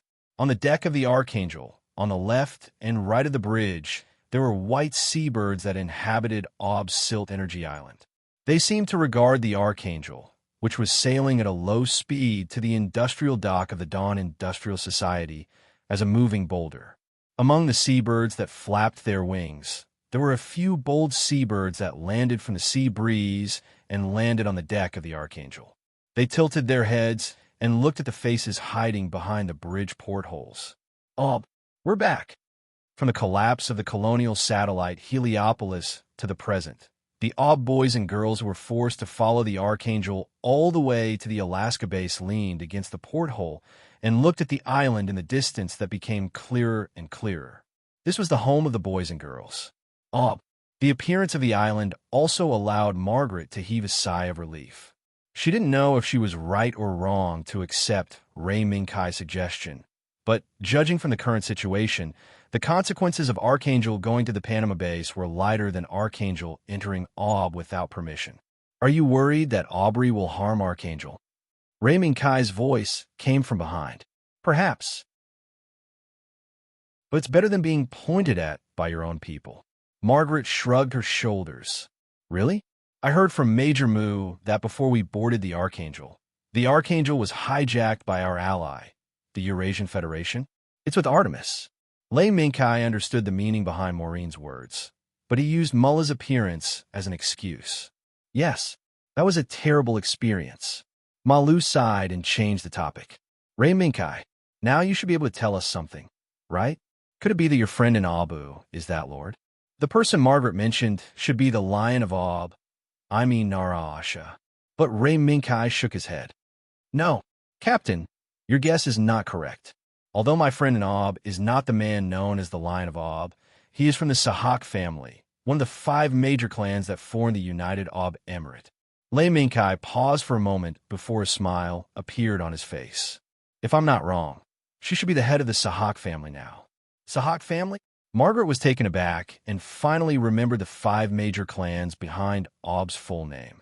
Among the 5 major clans, the Sahak family was the most inconspicuous family. Compared to the Asha family that stood on the international stage, if the Sahak family didn't have the name of one of the 5 major clans in the United Ob Emirate, they would have been ignored by the world. Yes, Captain, it's normal that you don't know. After all, the Sahak family is just an inconspicuous family that has put in countless efforts for Ob. In the eyes of the world, they're only the Asha family and the 4 major clans led by the Lion of Ob, Imi. They ignore the Sahak family that is one of the foundations of Ob. Although Ray Minkai didn't say anything, the intelligent Margaret already understood the Sahak family's position in Ob. Is that so? So that's how it is. Then, the Archangel was able to enter Ob because of this? Ray Minkai happily nodded. Indeed. In addition, the industrial dock that the Archangel is about to reach is used by the Dawn Society. The Dawn Society is also one of the properties of the Sahak family. So, Captain, you can rest assured. Ob won't harm the Archangel or its crew. If that's the case, I can rest assured. When they were still a few nautical miles away from the deepwater port, the escort fleet slowly dispersed, giving way to the dry dock in the depths of the industrial dock. As the water splashed, the pure white warship that far surpassed the corvette's shadow, Imperial Jinyu slowly reversed its hull. At a slower speed than before, it slowly fell into the dry dock. Only after it was locked in place by the fixed mechanism did the Archangel's escape come to an end. Outside the porthole was the farewell signal from the escort fleet. I can finally have a good night's sleep. On the deck, Moose stood there, looking down at the staff members who were looking at the Archangel in surprise. I think that your good night's sleep will be delayed, Captain. Ray Minkai, who had left the bridge, found Moo on the deck. Oh, what do you mean? Kai, could it be that the people here have taken a fancy to this ship? Moo said half jokingly, half seriously. Ray Minkai moved his gaze and looked at the other side of the dock. That was the central city of Ob Island. Maybe. As the only 2 senior officers on the Archangel, Captain Moo, I'm afraid you will be busy. As soon as he heard Ray Minkai's words, Moo's shoulders suddenly collapsed. Really? If I knew this, I wouldn't have run back. Alas, everything has a price. Moo turned his gaze and saw the strange scene below. Especially when he saw the 2 girls coming down from the vehicle that drove into the port, he whistled. Ha! You brat, you're in luck. Ray Minkai was taken aback for a moment, but he immediately reacted. Yes, but someone had agreed to meet him in Ob. When there was a commotion below, the blonde girl and the black-haired girl stepped on the bridge to enter the Archangel one after another. In Naku, Nigger, who had entered routine maintenance for the dark attack on Gouda, was even more surprised to see the blonde girl who rushed to the front angrily and the black-haired girl standing behind her with a sweet smile. The blonde girl, Nigger didn't know, but the black-haired girl, Nigger was very familiar with. Long time no see, Audrey. What Nigger didn't expect was that his greeting was met with the blonde girl's dissatisfaction. What are you talking about? Nigger was stunned. Then he looked at the black-haired girl for help. Carrie, now my identity is Audrey Britannia. Lux sighed faintly. During this period of time, Lakis had gotten to know Carly all over again. Compared to the simple paranoia in the desert, Carrie, who returned to Aub, was just like a girl who only knew how to fool around. It was like heaven and earth with her father, Tommy Nara. You. Carrie was speechless, but she tried to change the topic in the next moment. What about that person? What about the man named Kai Britannia? Nigger still didn't speak, but continued to look at Lux, his eyes full of questions. Lux shook her head slightly. Originally, this trip was just Lux's own personal action. But what she didn't expect was that Carrie would be waiting at the door early in the morning, waiting for Lux to come to her door. This made Lux's head hurt. Nigger, get ready. We're going to... Just as Carrie was looking around for a certain someone, Lei Mingkai's voice rang out. Audrey? Why did you come here by yourself? Kai Britannia. Do you know what you have done? Carrie's angry voice covered Lei Mingkai's voice on the spot. At the same time, a gust of wind rolled up around Nigger. It was Carrie who had rushed to Lei Mingkai. She stretched out her hand and grabbed Lei Mingkai's collar tightly. Lei Mingkai frowned, looked up at Nigger, and also looked at Lux. Nigger's face was full of helplessness. Lux, on the other hand, shook her head helplessly. Only then did Lei Mingkai realize why Carly had suddenly run over and grabbed his collar. If you're talking about the Archangel, then I can tell you frankly that I did nothing wrong. Lei Mingkai stretched out his hand and pulled Carrie's hand away. The strength of his hand made Carrie use all her strength, but she couldn't break free. Unable to resist, Carrie scolded Kieran unwillingly as she was unable to resist. You did nothing wrong. If you do this, you will make Audrey fall into the flames of war. In this way, Audrey's ideology will collapse. Lei Mingkai frowned and moved his right hand, but in the end, he restrained himself and pushed Carrie away. Whether the Archangel can enter Audrey or not, it is not up to me. It is up to your father, Prime Minister Jimmy Nara of Audrey. Without Prime Minister Jimmy's approval, even if I drive the Freedom Gauda into Audrey, it will be useless. You. Carrie was once again at a loss for words. Lei Mingkai wasn't willing to let Carrie go. If you don't understand, then go back and understand. You are just a child who can't get candy to eat when you talk about Audrey's ideology. Do you know the reason why Audrey can remain neutral until now? It's father's declaration. Wrong. The declaration is just a flowery frame. Without the support of military force, without the sacrifice of blood and sweat, the declaration is just a beautiful lie. You are talking nonsense. Carrie shouted, refusing to accept Lei Mingkai's words. Nonsense. Humph. Then you can go and ask me not face to face. Ask everything that Sahak family has sacrificed. Their actions so far have been carried out with the tacit approval of Jamie Nara. No, it's not. Sahak family. Carrie did know something about him. However, she didn't know that her father was related to Sahak family. It's true. Karjali Yura Ashar. Naive little girl. If it wasn't for our Sahak family sacrifice, how could your father, Jimmy Nara, who is known as the Lion of Audrey, stand on the international stage with his ridiculous declaration? Carrie's denial was mercilessly shattered by the cold woman who stepped into Neku. Her arrival undoubtedly gave Lei Mingkai's words absolute credibility. She was the current head of Sahak family, Lun Mi Na Sahak. It's been a long time. Guardian Knight. Other than the words, just now, Mina no longer paid attention to Carrie. Instead, she greeted Lakis, Nigger, and Lei Mingkai one by one, and then looked at Neku on Archangel. Lumi na Sahak. What you said is a lie. How could Audrey's ideology be like this? I don't believe it. I definitely don't believe it. Unable to accept the truth, Carrie shouted and ran out of Neku. In this regard, Mina just glanced at Carrie's back. Is this the latest battleship of Earth United? It looks pretty good. After looking around, Mina's eyes wandered back and forth between the Dark Assault Gauda and the Free Gauda. Is this the latest MS Knight that you took from Zaft? It seems that it does live up to its reputation. The corners of Mina's mouth curled up slightly, and she continued. After the battle at the Alaska base, the Free Gauda made a name for itself among the Earth United and Zaft. Let's not talk about Zaft for now. The Earth Alliance Army which was far away from the center of the explosion and didn't meet up with the Archangel but was lucky enough to escape, is suspecting the origin of the Freedom Gundam. Let them guess what they want. No matter how they guess, it's here. Ray Minkai was not surprised, and he didn't care much. Once the Free Gauda joined the battle, it was a matter of course. Is that so?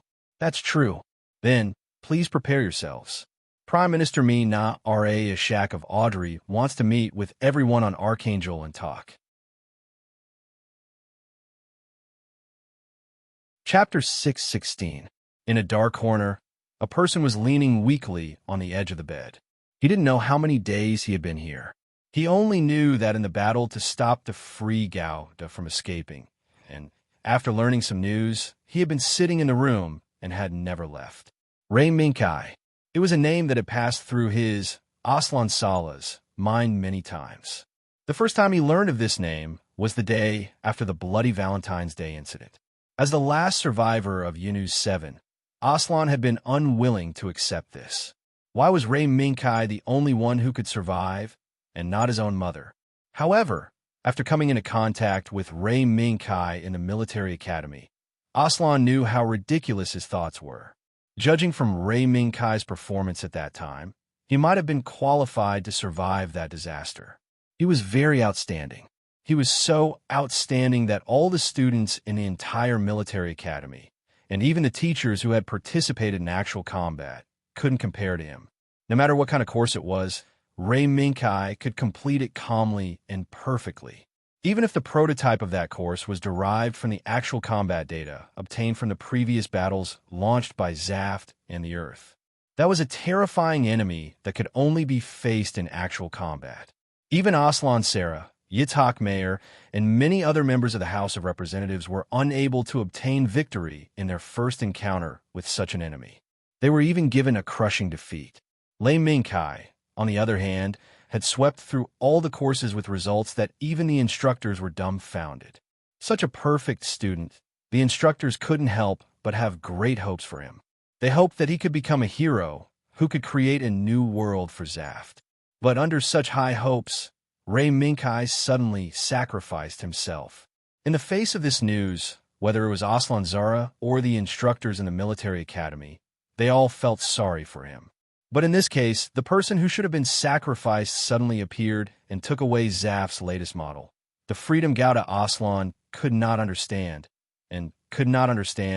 what exactly was Ray Minkai thinking when he had boarded the Freedom Gauda and snatched it away. In addition, beside Ray Minkai, there was another figure that Aslan was extremely concerned about. Lux Klein. That face, that pretty figure. No doubt it was him, Lux Klein, betrothed to Aslan Sarah. The final investigation results from Zaft and Plant were the same. It was a spy from the Earth Union who disguised herself as Lux Klein, allowing Ray Minkai to seize the freedom of Gauda. Aslan did not believe this conclusion, even if Lux Klein was near him right now. Furthermore, Lux Klein even meticulously prepared food for him. She did not ask him any questions, only silently accompanying him. Lux. Aslan's dim eyes moved slightly.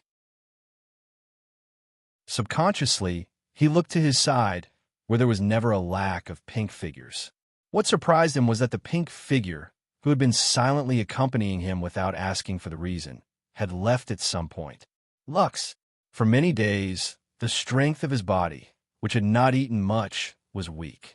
So weak that in the past, Aslan, who could jump several meters away with just a light jump, could only stand up slowly by holding onto the objects beside him. Then, he staggered towards the door. He wanted to find Lux Klein. Only by staying by her side, Aslan might be able to find what he was looking for. His weak footsteps stepped on the soft carpet. Aslan, who had lowered his head and struggled to move forward, did not notice that the servant who would have appeared immediately in the past did not appear. He only moved forward silently. Perhaps, in front of him, the Lux Klein he was looking for would be waiting for him there. Aslan's weak body did not give him much strength to move freely. Dragging his feet and walking on the carpet was already his limit. But even so, Aslan's senses had quietly become more sensitive. Lux. At the end of the passageway, there was a soft laughter. Although the voice was very soft, so soft that it was almost inaudible, Aslan knew that it was his fiancée's laughter.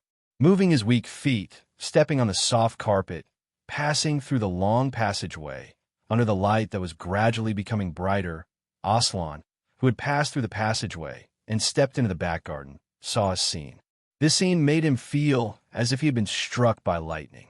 A smiling pink figure was sitting intimately beside a familiar-looking young man with short brown hair, whispering something softly. And the young man with short brown hair was holding the pink figure's hand intimately, his eyes revealing undisguised love. "No, Lux." Aslan, who saw this, took a few steps back. That pink figure was clearly his fiancée, Lux Klein, and the young man who was holding the pink figure's hand intimately was his former good friend, Kiriyamado. Why? Why did this happen? If he met his former good friend, Kiriyamado, on the streets, Aslan would be very happy. He would even invite Kiriyamado to his house. But why? Not long ago, he was still accompanying his fiancée, but in the blink of an eye, his good friend was holding her hand intimately, and the distance between them had crossed the taboo line. No! Aslan was shocked by the scene in front of him. Unable to think, when he took another step, he fell weakly to the ground. This can't be real. His weak body, the stinging pain from falling to the ground, made Aslan struggle to get up from the ground. Why did Ray Minkai take the free Gaudo away? What was with the face that was disguised as Lux Klein's? Now, perhaps it was no longer important. Now, he only had eyes for the man and woman who were behaving intimately. Now, he only wanted to walk over and ask them what they were doing. However, Aslan's anger was strong. However, his body was weak. After taking a few steps, he once again fell to the ground powerlessly. Fortunately, the moment Aslan came into close contact with the cold ground again, he was caught by a warm and soft embrace. "Aslan, are you okay? Why did you run out by yourself? Don't you know that you haven't had a good rest and meal for a few days?" A familiar tone, a familiar aura, and that familiar face, that's right. The person who caught Aslan's Sarah was not anyone else, but Aslan's fiancée, Lux Klein. Luxu. Looking at that familiar face, Aslan's anger burned fiercely. But, just as he subconsciously looked at where the man and woman were, he saw that the pink figure did not leave Kiriyamado's side at all. Instead, she continued to sit there and talk intimately with Kiriyamado. How can this be? The shocked Aslan shifted his gaze and looked at the person who caught him. That's right. It was Lux Klein. That face, those eyes that were filled with admiration and love. Wait. At this moment, Aslan suddenly realized something. Aslan Sarah, Lachlan Klein, Miss Mary, they were the eldest son of the Sarah family and the eldest daughter of the Klein family. Before they reached adulthood, their parents had already made the decision for them to get engaged. But both of them knew that this was an agreement that neither of them could go against, because this was a marriage between the two families and also a political marriage.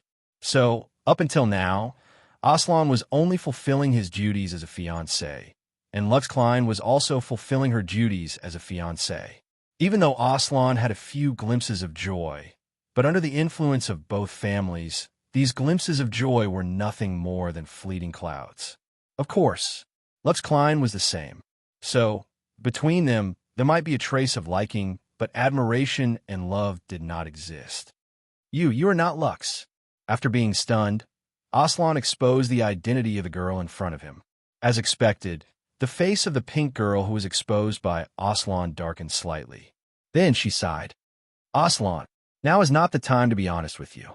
So, before things become clear, please have a good rest." Her soft little hand touched the side of Aslan's face. She looked at Aslan's eyes calmly. "Aslan, sleep. When you wake up again, this world will be as you wish. You. Who are you?" A gentle voice that contained a power that Aslan could not resist sounded quietly. As the voice sounded, Aslan's spirit and anger calmed down. He fell from the peak to the calm surface of the water, and even crossed the surface of the water and gradually fell into the deep and dark abyss. In his sight that was gradually sinking into darkness, When Aslan's last line of sight touched the face of the pink figure in front of him, he suddenly called out a name. "Mia, is that you?" Unfortunately, Aslan, who was completely immersed in darkness, did not see the trace of tears that fell. "I told you, you were playing with fire." The flame-like red hair turned out from behind the tree. She sighed and looked helplessly at the boy lying in the arms of her ally. "I know. I just couldn't control myself for a moment." Mia gently and painfully touched the side of Aslan's face. "Originally, I didn't want Aslan to bump into them, but I didn't expect that just a moment of absence would let Aslan bump into them unintentionally." The flame-like figure sighed softly. "This is not only your carelessness, but also mine. But it is not too late. Mia, letting Aslan sleep is not a solution. You shouldn't waste your power on this." "I know. Alicia." Mia shook her head slightly, but looked at the black mask that Alicia had taken out of nowhere for a while and nodded. "Maybe Aslan will hate me." "No. If Aslan wants to hate you, then he might kill me with his own hands." Under the gaze of the two girls, the black mask was gently placed on Aslan's face. The moment the black mask covered Aslan's face, rays of red light burst out from the top of the mask and swept across the mask in a certain pattern. Finally, a pattern with a certain pattern was drawn on the surface of the mask, but it was exceptionally cold. The Night of Justice. Mia looked at the mask that had firmly wrapped around Aslan's face as the pattern appeared, and sighed sorrowfully. "This is not what I wanted." Alicia, who took out the mask, raised her hand and patted Mia's shoulder lightly. "This is only temporary. Aslan's will is beyond our expectations. Moreover, even if we use this mask, I can't be sure how long we can make Aslan sleep." Thinking about Aslan's past experience, Alicia sighed inwardly. After all, Aslan is a man who dares to enter the central area of the abyss alone. Mia nodded slowly. She knew that Alicia was talking about something, because Aslan's purpose of entering the central area of the abyss alone was to find a way to revive her and Alicia. "Aslan, have a good sleep. When you wake up, this world will belong to you." Slap. A resounding slap. Long pink hair flying in the air, as well as the frail body that fell heavily to the ground. 033, you disappoint me. Mia looked coldly at clone 033, who was lying on the ground. It was because her intimate actions with Kira were seen by Aslan that Mia and Alicia had no choice but to use the last insurance to stabilize Aslan. That's because Gauda's freedom was taken away." 033 covered her swollen face and looked at Mia unwillingly. She was unwilling. She had the memories of Lux Klein. She had the voice of Lux Klein. She had the identity of Lux Klein. Why did she have to do such a despicable thing? She wanted to use her appearance and voice to seduce a harmless-looking young man? Is that so? Mia's gaze became sharper, but she didn't say anything.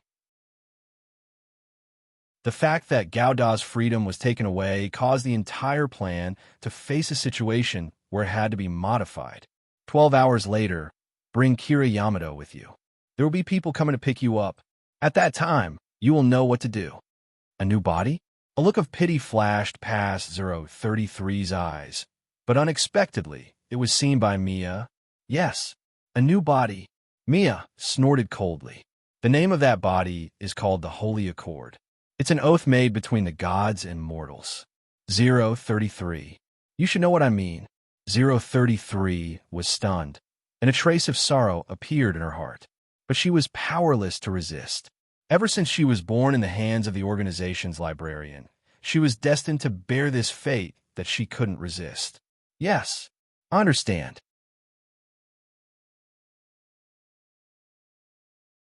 Chapter 617. A serious atmosphere had been hovering in the room for a while. The information about a fleet that the Earth Alliance had gathered in a certain area was placed on the table and in front of everyone. We just received a notification from the Earth Alliance. The content of the notification is that Ob is required to hand over the Archangel within 72 hours, as well as the crew of the Archangel led by Captain Mary Lamias and Major Mullah Flag. The man known as the Lion of Ob, Shimi, put his hands on the table, and calmly said a piece of information. When they heard this expected information, Mary, Moo, and the others couldn't help but exchange glances. Behind the two, some people were calm, and some people exclaimed. But this was not a surprise to Ray Minkai. What else? Prime Minister Shimi. Ray Minkai raised his eyes and met Shimi's gaze. Shimi nodded slowly. Yes. The notification also mentioned that if Ob refuses to hand over the Archangel, then at the end of the limited time, the Earth Alliance fleet gathered outside Ob's territory will launch an attack. How can it be? Ob is a neutral country. Someone in the crowd exclaimed. Ray Minkai sneered. So what if it's a neutral country? Even without the Archangel, Ob will inevitably be attacked by the Earth Alliance. After all, in the face of a country with opposite ideals, but holding the key to influencing the development of the war, even if it has always claimed that it is a neutral country, it will inevitably be attacked by the other party. After taking a deep breath, Ray Minkai looked at Shimi and said, I remember this sentence. A man's wealth is his own ruin. Now the Bright Night, Mass Accelerator, Ob of the Dawn Industrial Society, is this man. Shimi's expression changed several times, but in the end, he nodded silently. Yes, even without the Archangel, the Earth Alliance, which is already deep in the vortex of war, will inevitably target Ob and attempt to use Ob's Bright Night and Dawn Industrial Society to increase the chips to overwhelm Zaft. Shimi slowly exhaled and looked at Mary, Moo, and the others one by one. So, please rest assured, everyone on the Archangel, I will not go back on his word. Since we've decided to shelter the Archangel and its crew, Aubrey will naturally take responsibility. This was Mimi's promise, and also Aubrey's promise. This naturally made Maui, Moo, and the others heave a sigh of relief. The war between Earth United and Aubrey was unavoidable. But no matter who it was, they didn't want to be the trigger for the start of this war, as well as the sacrificial lamb. Your Excellency, Ray Minkai, I have already discussed the details with that lord. When the time comes, I might have to rely on your strength. After making a promise to Maui and Moo, Hami looked at Ray Minkai. Ray Minkai nodded his head and replied straightforwardly, of course. The enigmatic communication between Sammy and Ray Minkai made Margaret frown slightly. She seemed to have noticed that Sammy, no, perhaps Aubrey and Ray Minkai had a deal that they were unaware of. But a woman's sixth sense told her that these deals were not something she could touch. At least, not until the dust settled on the Archangel and its crew's fate. Right, Prime Minister Sammy. Perhaps there's still some things we haven't done yet. Oh, please go ahead. Sammy glanced at the people on the Archangel and seemed to have guessed Ray Minkai's thoughts. The crew on the Archangel did not voluntarily participate in this war. Previously, when they met up with the 8th Fleet, they had the opportunity to stay away from the war, but they chose to stay. Now, we might be able to give them another chance. Sammy frowned slightly. Ray Minkai's idea was to release the crew on the Archangel, who had no choice but to participate in the war. The starting point of this idea might be good, but in fact, it would reduce the combat power of the Archangel, which did not have many crew members to begin with. Prime Minister Sammy, I support Ray Minkai's idea. However, before Sammy could express his thoughts, Maui took the lead to express her opinion. This declaration made Chimi nod in agreement. After all, as the captain of the Archangel, Maui's right to speak was naturally the most important. No matter, as a third party, even if Ray Minkai and Sammy made the relevant decision, if Maui did not agree, they would not be able to execute it. If Captain Ramis is willing, Aubrey will naturally cooperate. I remember that there were crew members from Aubrey on the Archangel, right? Yes. Prime Minister Sammy. This way, those guys will also be relieved. Like Maui, Moo is also happy to see Kaz and the others leave the Archangel. Then it's decided. Sammy nodded slightly, then looked at Ray Minkai. Let's call it a day. I will discuss with Captain Ramis about the next arrangements on the Archangel. There are some things on the Dawn Society that require your assistance. Dawn Society? Only then did Ray Minkai remember that when the Archangel had sailed into the Dawn Society's industrial dock, He had entrusted the Dawn Society's development director, Erica Simmons, to urgently create some additional equipment for the Free Gauda. The Free Gauda's performance was certainly enough to satisfy Ray Minkai. However, it was different from the Free Gauda's former pilot, Kiriyamato. Ray Minkai's MS piloting skills had a strong personal inclination and personal habits. With the Free Gauda's powerful long-range firepower, there was no need for Ray Minkai to make any changes. Therefore, the only thing that could be modified was the Freedom Gundam's mid-range and close-range combat capabilities. Moreover, it was time for the Flying Wing-type Radiant Bearer to be transferred to the Free Gauda. In order to complete the development of these additional equipment, as well as the transfer of the Flying Wing-type Radiant Bearer, it was necessary for Ray Minkai to personally make a trip to the Dawn Society. Ray Minkai, who was thinking about various plans, left Prime Minister Aubrey's residence in the Central City area. He drove the sports car that Aubrey had allocated to him on the island's highway and drove towards the industrial area where the Dawn Society was located.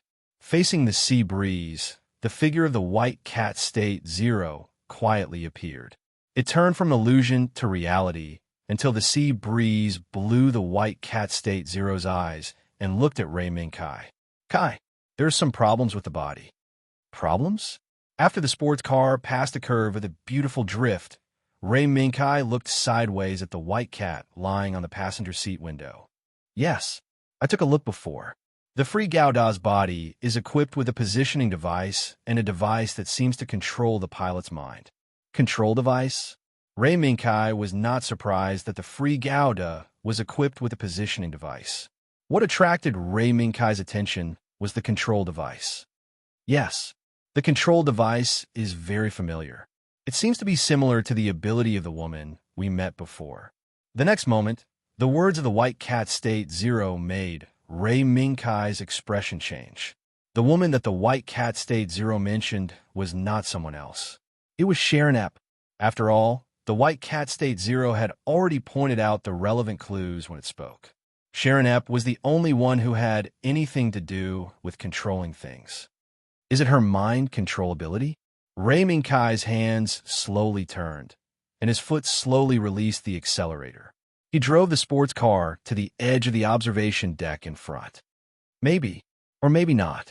The White Cat State Zero's tail swayed slightly, as if it was thinking. From the looks of the device, it does seem to be using some kind of medium to achieve the purpose of controlling the driver. However, the device lacks a core, which made me unable to confirm whether it was a product of that woman's ability. The sun in the distance slowly set, scattering the boundless fiery red on the blue sea. At the same time, the blue sea was dyed a bright red. Ray Minkai's gaze became solemn. No, State Zero. You guessed right. Then, it might be a device that uses singing to achieve the control of the driver. The White Cat State Zero was not sure, but Ray Minkai had already confirmed the medium of the device. The imposter who stole the name of Lakis Klein. After the Sharon Epp incident, he learned from Vivian that some of Sharon Epp's data had been stolen. The two pieces of information that originally had no intersection strangely converged at this moment, causing Ray Minkai to have a new speculation. Miss E. The culprit who secretly pushed forward the Sharon Epp incident was not for Sharon Epp. Perhaps it was to destroy the Earth unification, but to seize some of Sharon Epp's data so that she could achieve some unseen goals in this world. No, this idea was mostly rejected by Ray Minkai. He felt that Miss E's goal was not so simple. Such a painstaking effort, not hesitating to cross at least 2 worlds to achieve the goal, was probably not as simple as using singing to control others. What did you think? The White Cat State Zero jumped lightly, jumping out of the car, and then jumped from the ground to the hood. However, even through the windshield, the White Cat State Zero's words rang clearly in Ray Minkai's ears. No, it's just some speculation. If my speculation is correct, perhaps there is a similar device on Justice Gauda and other similar series of mecha. Therefore, the enemy we are about to face is probably a controlled pilot. Justice Gauda's pilot would probably not change much. In other words, Aslan Sarah might have been controlled by the imposter and the mastermind behind the scenes. As for Oracle Gauda, Ray Minkai did not dare to make a conclusion. That man was not a man who would be controlled obediently. Let's go. Many speculations were still speculations in the end. The only thing Ray Minkai could do now was to increase the power in his hands. When the red sunset dyed the sea red, it also dyed the industrial zone where Dawn Society was located red. Ray Minkai's sports car also passed through many checkpoints and drove into a certain factory inside Dawn Society. Naturally, the owner of the development, Erica Simmons, welcomed him. "We meet again, Your Excellency the knight who guards the princess." As soon as they met, Erica Simmons teased Ray Minkai. Although the matter between Ray Minkai and Lakis was considered a secret, Erica Simmons, who was backed by the Sahak family, still knew some things. "No, Director Simmons, that's just what I should do." Ray Minkai was as humble as ever, which also made Erica Simmons reveal a smile of understanding.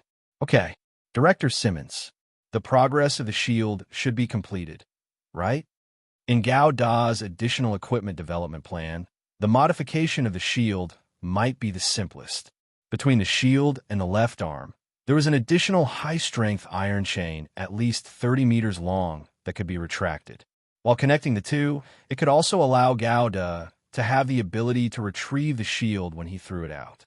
Of course, in some emergency and special circumstances, this high-strength iron chain should also be able to break the link with Gauda through an explosive bolt to prevent the enemy from seizing the opportunity and using the iron chain to put Gauda in danger.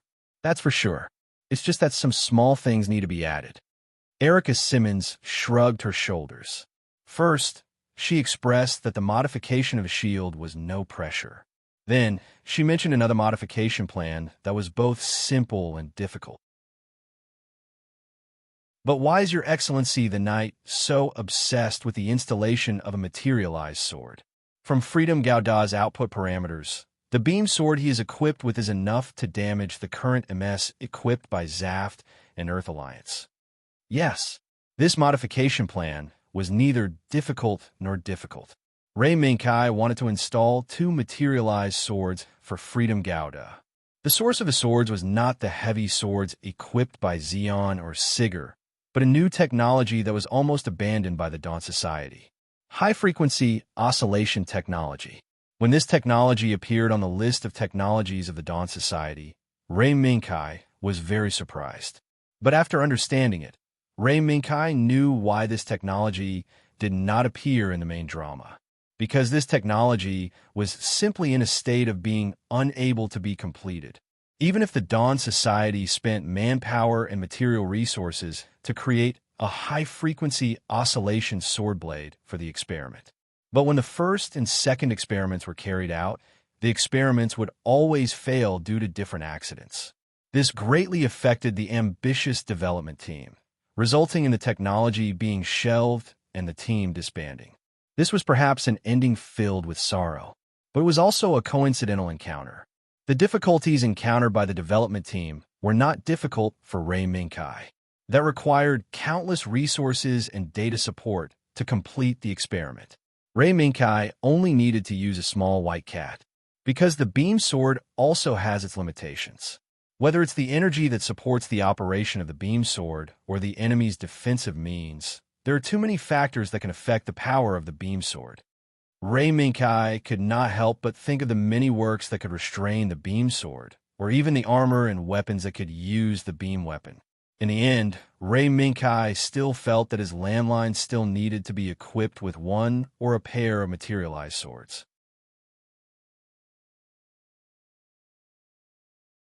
Chapter 6:18. With the help of the mechanical arm, the 2 high-frequency vibration blades that had just come off the line slowly rose. They were pulled up from the flatbed that transported them into the workshop and gradually moved towards the left and right shoulders of Freedom Gauda in a vertical position. Under the light, the gray sword body flashed with a cold light as the mechanical arm moved.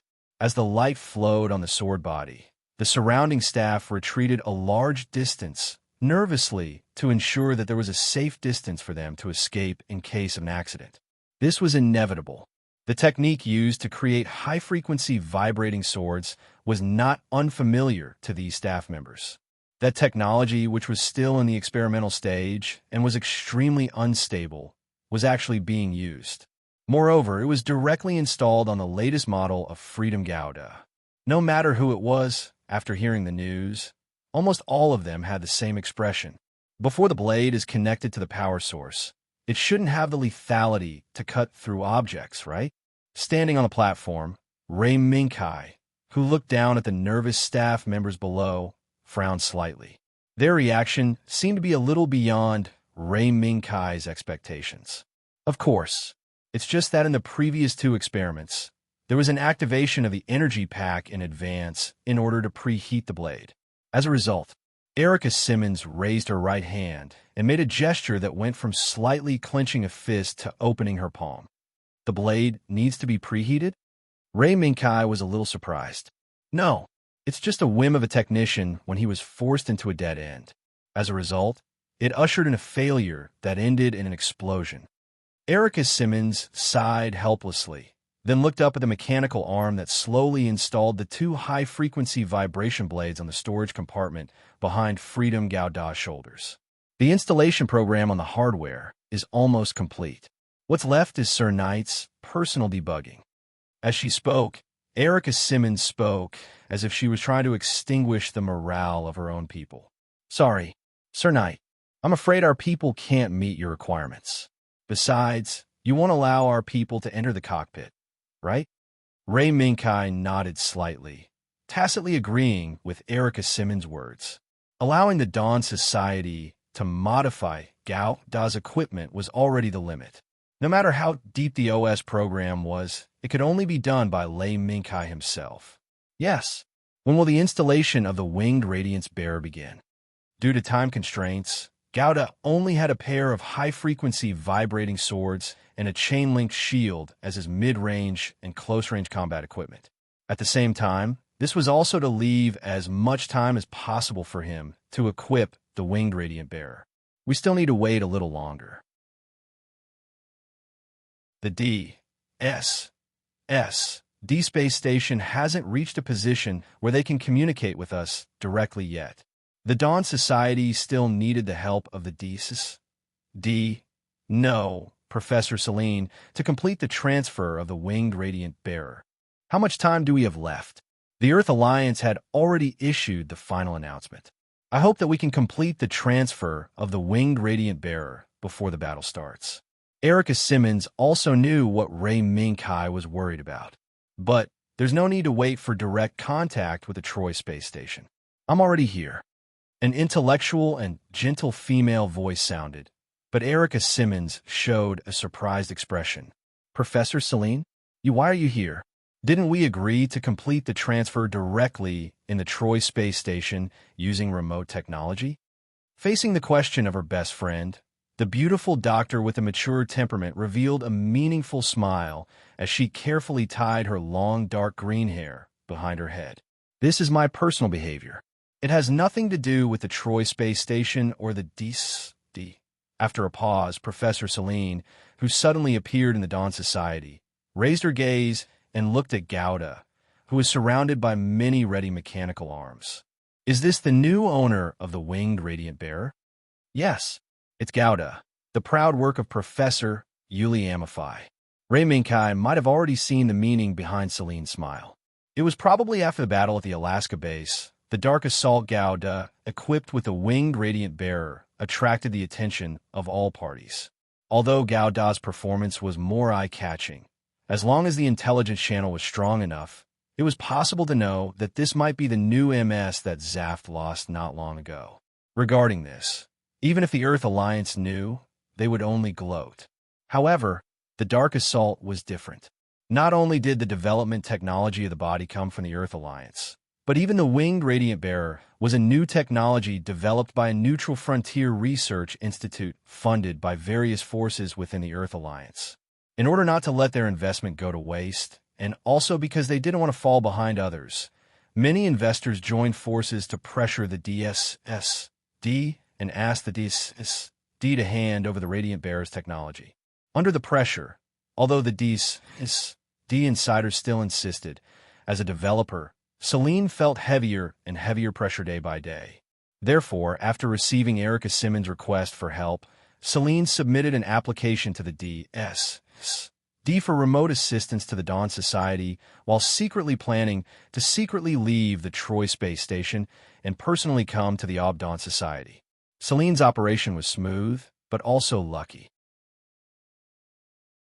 With the help of a certain man, Serene, who set off from the space station, not only successfully avoided the Earth Alliance's fleet stationed near the space station to monitor the space station, but she also successfully landed in OBS territory. Oh, that's right. Although Sir Knight and Her Royal Highness feel guilty, then please end this meaningless war as soon as possible. Serene, who took a step forward, suddenly turned around and said a piece of news. Although the D and I refuted the investor's request, a certain propulsion technology that should have been used for deep space development was taken away by Zaft. A certain propulsion technology used for deep space development? Selene's news was undoubtedly conclusive evidence that Zaft had already developed the Genesis, and it was very likely that it had already started its service. The Genesis has already started to serve. Ray Minkai sighed inwardly. Although he knew that the Genesis would definitely appear, he didn't expect it to have completed its preparations before the start of the offensive and defensive battle. There really wasn't much time left. Dr. Serene, Director Simmons, I'll take care of the procedures. I'll leave the rest to you. The two beautiful doctors nodded at the same time. Don't worry. We're not going to let the knight who guards the princess lack a sword. That was what Erica Simmons said before she left with Serene. Thus, the buzzing sound of the mechanical arm occupied the sky above the workshop once again.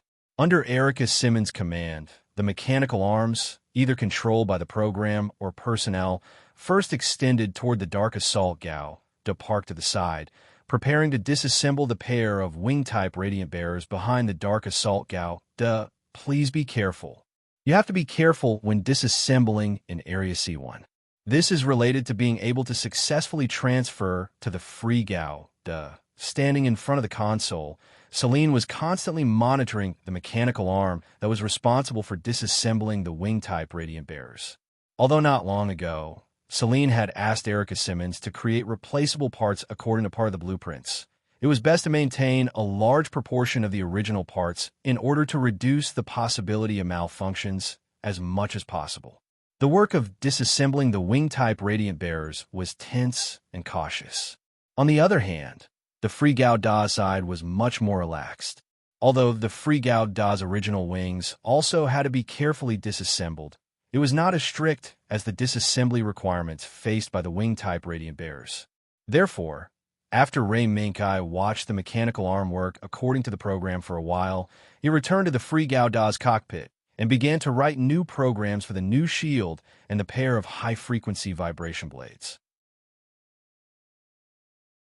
After a while, in the Free Gao Da's cockpit, other than the subtle buzzing sound from the outside, there was only the sound of Ray Minkai typing on the keyboard and Ray Minkai muttering professional terms as he quickly wrote the program. On the other side, as the new pilot of the Dark Assault, Nigger was a little distressed. Although the disassembly of the wing-type Radiant Bearers was destined, Nigger was still a little reluctant. After all, no matter who it was, as long as they could withstand the powerful G-force generated by the acceleration of the wing-type Radiant Bearers, they would uncontrollably like the unparalleled speed and excitement given by the wing-type Radiant Bearers. Nigger, so you are here. As soon as he came to the workshop, Nigger, who was standing in the corner and silently watching the disassembly of the wing-type Radiant Bearers, suddenly heard Law's voice. Law, what can I do for you? Yes, of course. Look at what I found. Paul Jewell and the others had accompanied Sienna and Lax to Aubrey's place. Law's purpose was not as simple as escorting Siegel and her father, but he accepted a commission from Yuri Amify. That was to remove the wing-type Radiant Bearers and modify the Dark Assault Gauda as much as possible. During this period of time, Yuri Amifai discovered that even though Paul Jewell wasn't trained in mechanical engineering, his sensitivity to machinery and his unconstrained thinking made Yuri Amifai sigh in admiration. Therefore, in Law's commission list, there was more content related to the Dark Assault Gao, the good stuff. The waving drawings in Law's hand attracted Nigger's attention. Law, who was in high spirits, did not care whether Nigger could understand it or not, and stuffed the drawings in his hand to Nigger. The paper unfolded, and what came into Nigger's eyes was a drawing of various mechanical parts. This is some kind of machinery? No, it's the structure of MS equipment. At first, Nigger did not realize what was going on. But when he saw the pair of wings on the upper left corner of the drawing that were similar to the stabilizing wings used by the Assault Gundam, he suddenly realized what was going on. The pattern that unfolded in front of him was not something strange, but it might be the equipment design drawings used by MS. Yes. This is the modification plan for the Dark Assault Gauda. Lon nodded immediately, his eyes full of excitement. But Nigger had concerns. The wing-type radiant bearers almost occupied most of the resources of Dawnlight Society.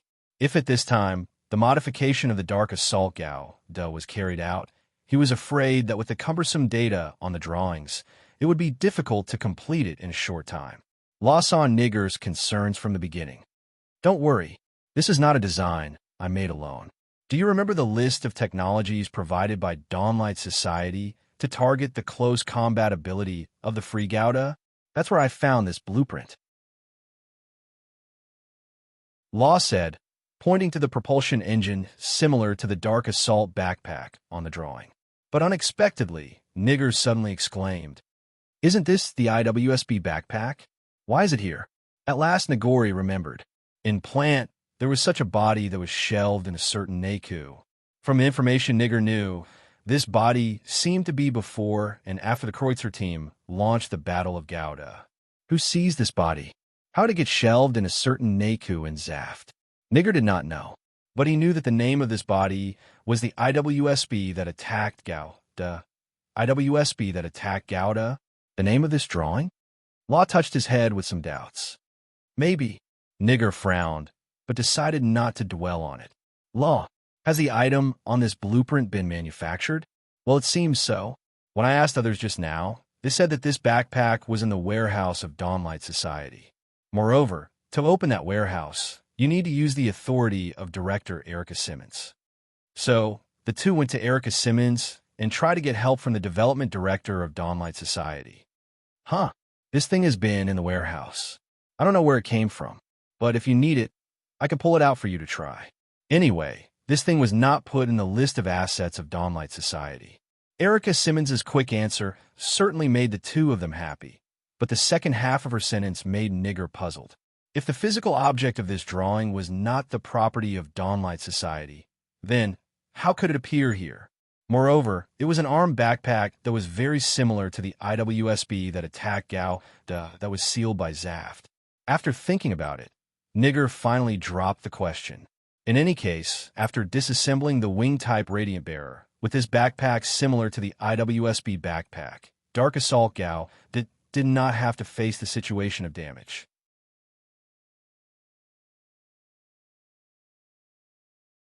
Chapter 619. The central program that controlled the wing-type Radiance Bearer was quickly solved by Ray Minkai. In fact, this was also thanks to the experience of piloting the Dark Assault Gauda, equipped with the wing-type Radiance Bearer. Even with the Freedom Gauda, Ray Minkai was still able to find an entry point to quickly integrate the wing-type Radiance Bearer into the central control program of the Freedom Gauda. Therefore, the staff outside who had just completed the disassembly work from the Dark Assault Gauda and began to organize and arrange the installation of the wing-type Radiance Bearer for the Freedom Gauda looked at Ray Minkai, who walked out of the cockpit of the Freedom Gauda in surprise. What a surprise! Sir Knight, have you finished writing the program? Erica Simmons, who didn't have time to breathe a sigh of relief and rest for the more intense installation work, looked at Ray Minkai, who locked the cockpit of the Freedom Gauda in surprise. I just copied the control program of the Dark Assault slightly into the central program of the Freedom Gauda. It didn't take much effort. Ray Minkai smiled lightly and didn't take the result of his rapid completion of the program as something worth showing off. You're right. After all, I experienced the same task not long ago. Sir Kai, you can leave the rest of the work to us. You can go back and rest first.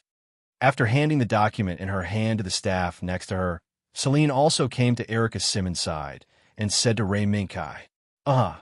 Ray Minkai nodded slightly, but he found that the Dark Assault Gauda, who had completed the disassembly of the wing-type Radiance Bearer, was slowly moving out of the workshop with the help of many robotic arms and transport platforms. Director Simmons, any new moves from Law? Although the installation and disassembly work were different, the workshop was big enough that there was no need to move the Dark Gauda away, leaving all the space for the free Gauda. The reason for this was probably because Law had something to do. Yes, just now Law came with a design. It said that we found an armored backpack suitable for attacking Gauda in the dark in the warehouse of the Dawn Society. That's why it looks like this. A new armed backpack? Ray Minkai was slightly startled, but then he felt relieved.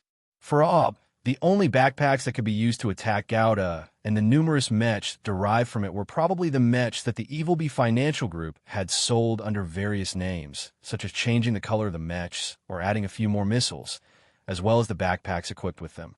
If that was the case, then Ray Minkai didn't need to worry about anything. Then, I'll take my leave first. Thank you for your hard work. What needed to be done had been done. What needed to be worried about could be put down. After Ray Minkai said goodbye to Director Erica Simmons and Dr. Celine, he left the workshop. When he was about to find a car to go back, he found that there was already someone waiting for him at the door. Her long black hair was tied into a high ponytail, and under her red coat was a sleeveless black gauze skirt. With the sound of Ray Minkai's footsteps, the charming person leaning against the door also turned her head and smiled gently at Ray Minkai. "Kai, thank you for your hard work. I didn't see you come back last night, so I brought breakfast over." The black ponytail swayed gently, and the charming person turned around and reached out from the window, took out the bag on the passenger seat, and handed it to Ray Minkai. Looking at the smile on Lux's face, and then looking at the bag handed over, Ray Minkai realized that it was already early in the morning. Moreover, at least 8 hours have passed since Ray Minkai came to the Dawn Society. So, it's already been so long. If Lux hadn't appeared here, Ray Minkai probably wouldn't have realized that so much time had passed. "Yes, Father wanted to talk to you about something last night, but after knowing that you've come to the Dawn Society, he went to meet with Prime Minister Jimmy." Lux stared at Ray Minkai. Although her words were about Sienna, Ray Minkai already understood.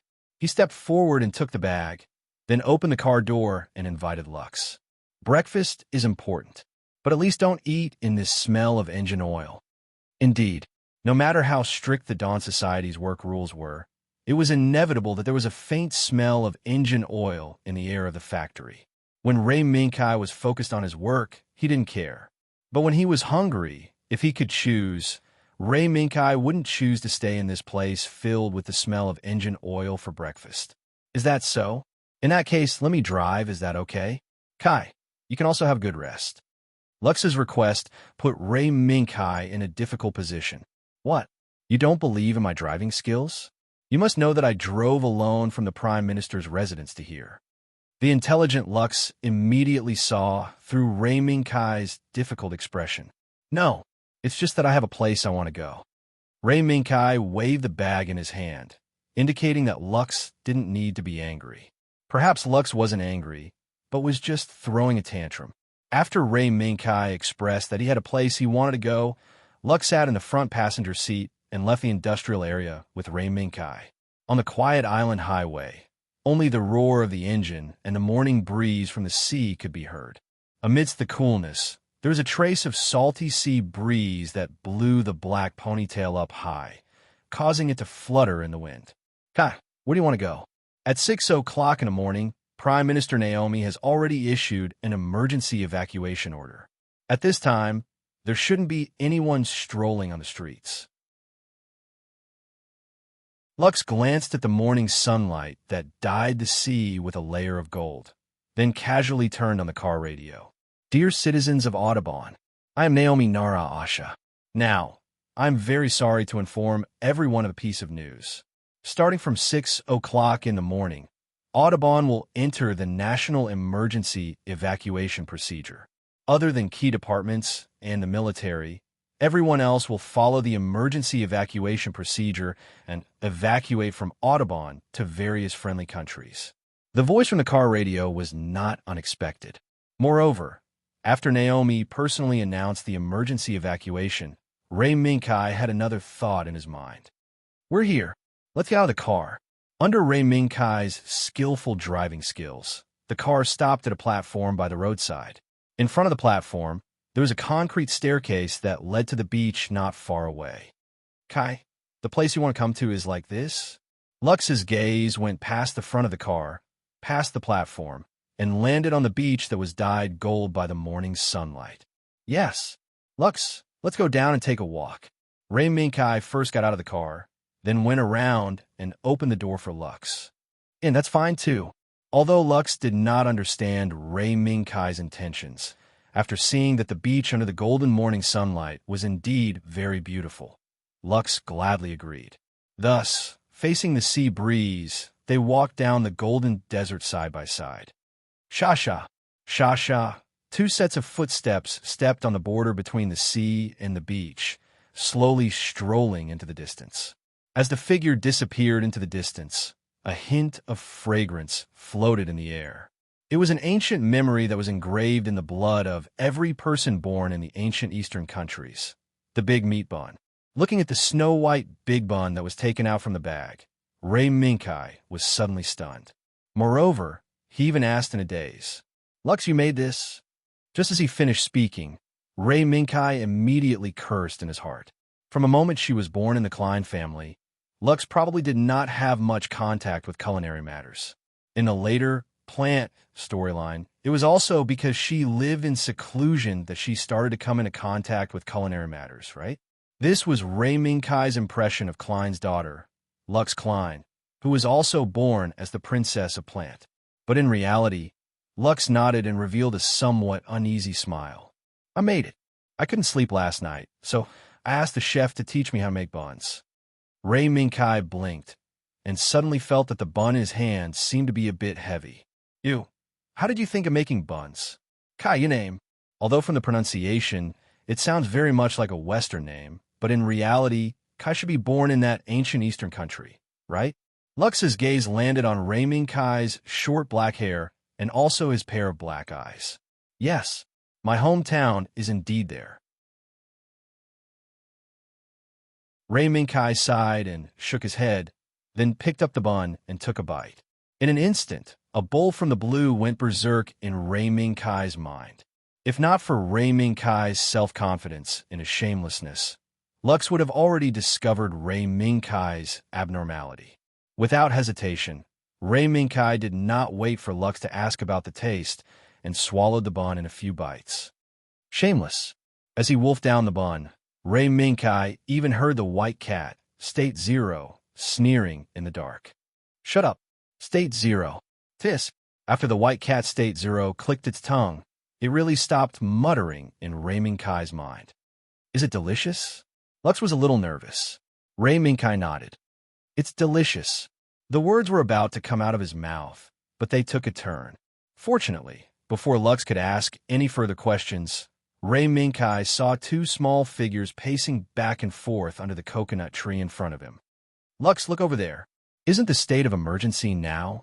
Why are there children here? Ray Minkai had an idea. The two small figures pacing back and forth under the coconut tree. Lux's attention was immediately diverted from a bun. Yes, let's go over and take a look. Without thinking much, Lux immediately suggested, and Ray Minkai gladly accepted. As long as Lux did not harp on the matter of the bun, Ray Minkai would agree to anything. Mayo, there's nothing here. The morning sun was not too hot, but the young man who had been pacing around the beach for a long time was already sweating profusely. At a time when the state of emergency had been declared, the young man had no choice but to accompany his sister to search for a lost item. No, brother, let's go over there and look. The little girl who looked somewhat similar to the young man rummaged under the coconut tree. Ignoring the sand on her clothes, she hurriedly pulled her brother's hand and walked in another direction. Wait, wait, Mayo. We've already searched over there 3 times. The place his sister brought him to had already been visited by the siblings at least 3 times. No matter if it was climbing trees or digging through the sand, that place had already been searched thoroughly by the siblings. But we played over there yesterday. It should have gone missing at that time. The little girl was so anxious that her eyes turned red. She knew that they were in a state of emergency, but she really could not bear to lose something like that. That was why she held onto a sliver of hope and begged her brother to bring her out to search. In the end, they naturally did not find anything. But, the young man opened his mouth, but could not harden his heart to pull his sister away. May I ask what happened? At this moment, a familiar voice rang out. But because the person's back was facing the sun, the young man could not see the person's appearance clearly. On the other hand, his younger sister was able to identify the person who had come. Sister Audrey. Brother Kai. The little girl who was still red-eyed a moment ago shouted out the person's identity in surprise, and in a few steps, she threw herself into the arms of the black-haired girl named Audrey. So it's you guys, Jun and Mayo. You guys, are you looking for something? Now is not the time for you guys to leisurely look for something. At first, Ray Minkai only treated the 2 small figures as tools to change the topic, but he did not expect that the 2 people he treated as tools were the real Fei Niao siblings that they met not long ago. Jin opened his eyes wide in surprise, but the pitiful him did not even have the chance to speak before he was once again interrupted by his sister. Sister Audrey, I'm sorry. The hair clip you gave me is gone. I didn't take good care of the gift you gave me. From the little girl's cries, Ray Minkai and Lakis also understood why the siblings would linger here when the battle was about to start. So, you guys are looking for something. Don't worry. The hair clip that Sister Audrey gave you is not missing. Ray Minkai, who understood what was going on, gently patted Mayo's little head and then pointed behind Mayo. Look, isn't there a light flashing back and forth over there? The real Fei Niao siblings subconsciously turned their heads back to look. Sure enough, there really was a flash of light. I'll go take a look. The real Fei Niao ran away. In the midst of the flying sand, the real Fei Niao suddenly pounced on the light. Perhaps the real Fei Niao was worried that the light would disappear, so she quickly ran a few steps and then pounced on it. It's real. It's really here. Mayo, your hair clip is here. After casually brushing off the sand in her hands, the real Fei Niao jumped up in surprise and waved her right hand at Ray Minkai, Lakis, and Mayo. Go, Mayo. Take good care of it next time.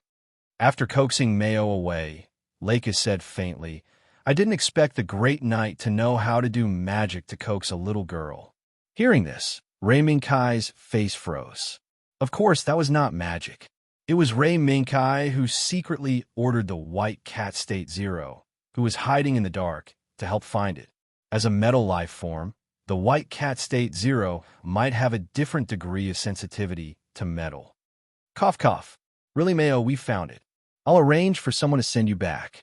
As if taking refuge, Ray Minkai quickly contacted the nearest Dawn Society and asked Director Erica Simmons to send someone over to send the real Fei Niao siblings away. Looking at Mayo, who was sitting in the back seat, still turning around and waving goodbye to them, Ray Minkai picked up the phone again and dialed a number. It's me, Jormungand. You should be near Aubrey. Help me take care of my family. Yes, it's the real Fei Niao. If possible, protect them as much as possible. On the other side of the communication device, Jormungand's face changed slightly. It was the first time she heard Ray Minkai asking them to protect people who were unrelated to them. Understood. I'll arrange it now. Sir Knight. After agreeing to Ray Minkai's request, Jormungand hung up the communication device and pulled up the information of the real Fei Niao family from the computer beside her. Suddenly, Jormungand was shocked. So it's like this.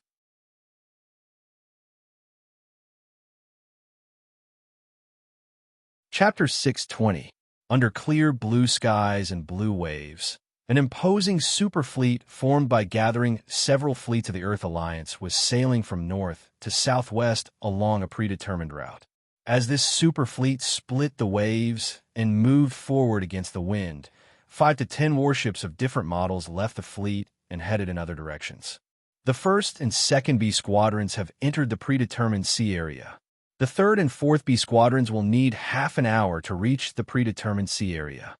In the Earth Alliance's combat fleet against Aubrey, inside the bridge of the flagship aircraft carrier Enterprise, was a tense yet orderly scene.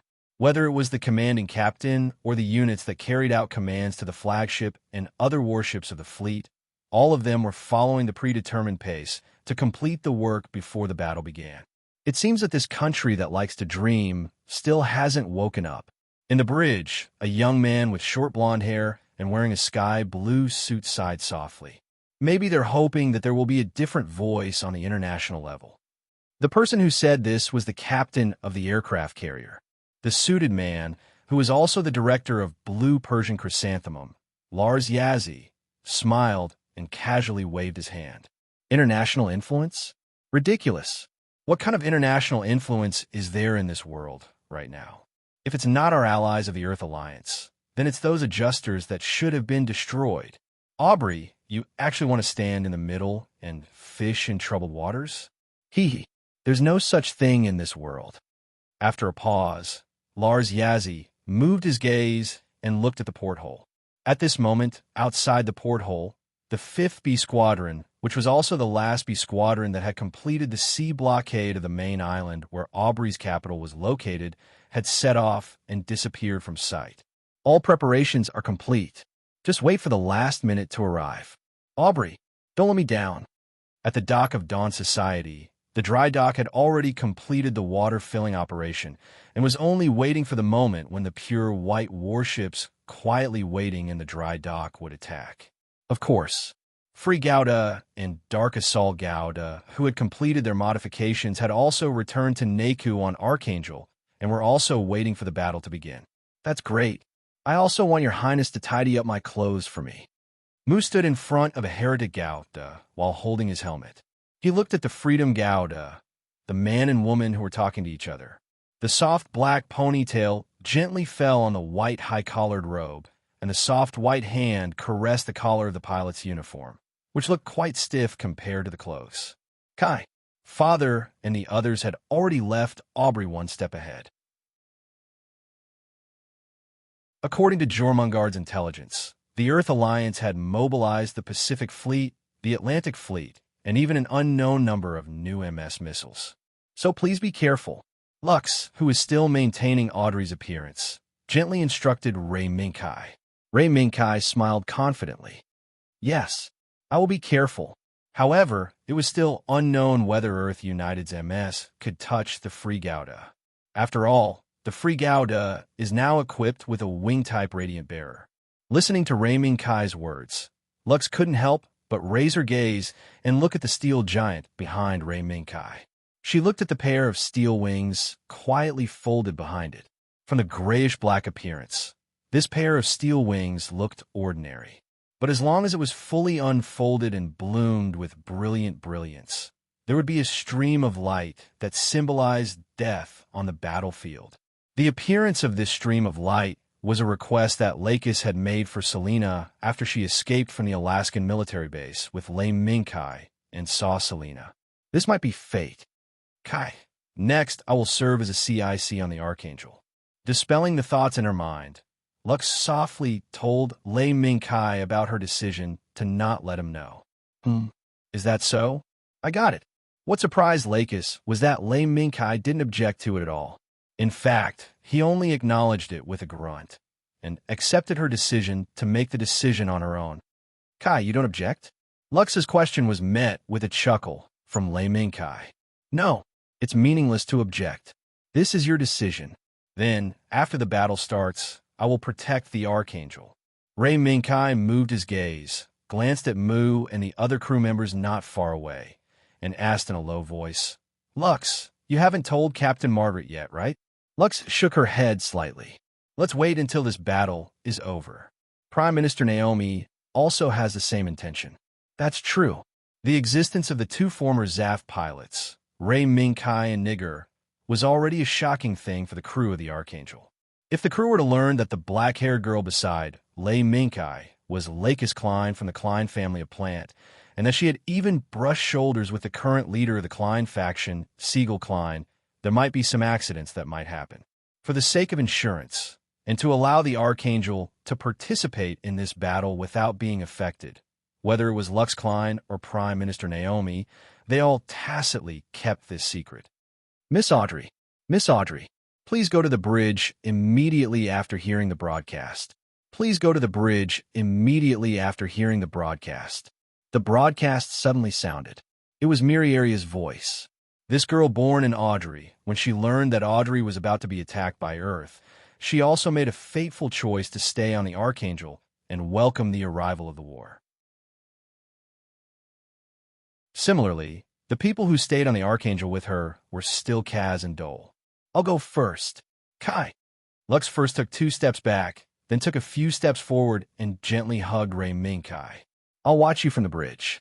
Kai, please be careful. I'll be right next to you. If anything happens, call me immediately. The delicate fragrance left, and Lux's back disappeared in the elevator leading to the bridge. Then, a whistle sounded from Ray Minkai's side. Peeping at others is not what a moral adult would do. Major Moo, Ray Minkai didn't need to look back to know who whistled. It's really enviable. Mr. Knight, compared to you who captured the princess's heart, I'm much more miserable. Surprisingly, as Moo spoke, he began to pour out his grievances. This surprised Ray Minkai. Before he could react, Moo put his arm around Ray Minkai's shoulder. I say, Mr. Knight, let's not talk about my side. Do you have any tricks to make it easier for me to pilot the MS? After all, it's my first time piloting such a big guy. The Heretic Gauta. That was the mech that Aubrey urgently dispatched according to Moo's habits and abilities in order to enhance the combat power of the Archangel as much as possible. With the help of Twilight Society in terms of hardware, Ray Minkai also provided software support. The purpose was to allow Moo to pilot the Heretic Gao smoothly. Speaking of which, the trajectory of the Archangel had changed. Even if Moo chose to return to the Archangel, he would lose the fate of piloting the Gauda. This is really Wait a minute. Suddenly, Ray Minkai's expression changed. He seemed to have guessed something. Wait a minute. Mr. Knight, since you've guessed it, don't say it out loud. No matter what, I'm still Major. At least I have to leave some dignity for men, right? Seeing the change in Ray Minkai's expression, Moo stopped Ray Minkai on the spot. Ray Minkai shook his head helplessly. No wonder he came to find trouble with him. It turned out to be cough cough.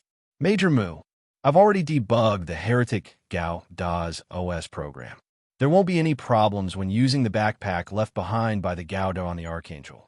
However, because the backpack interface has been temporarily modified, Major Moo has to pay attention to the distance between you and the Archangel during battle.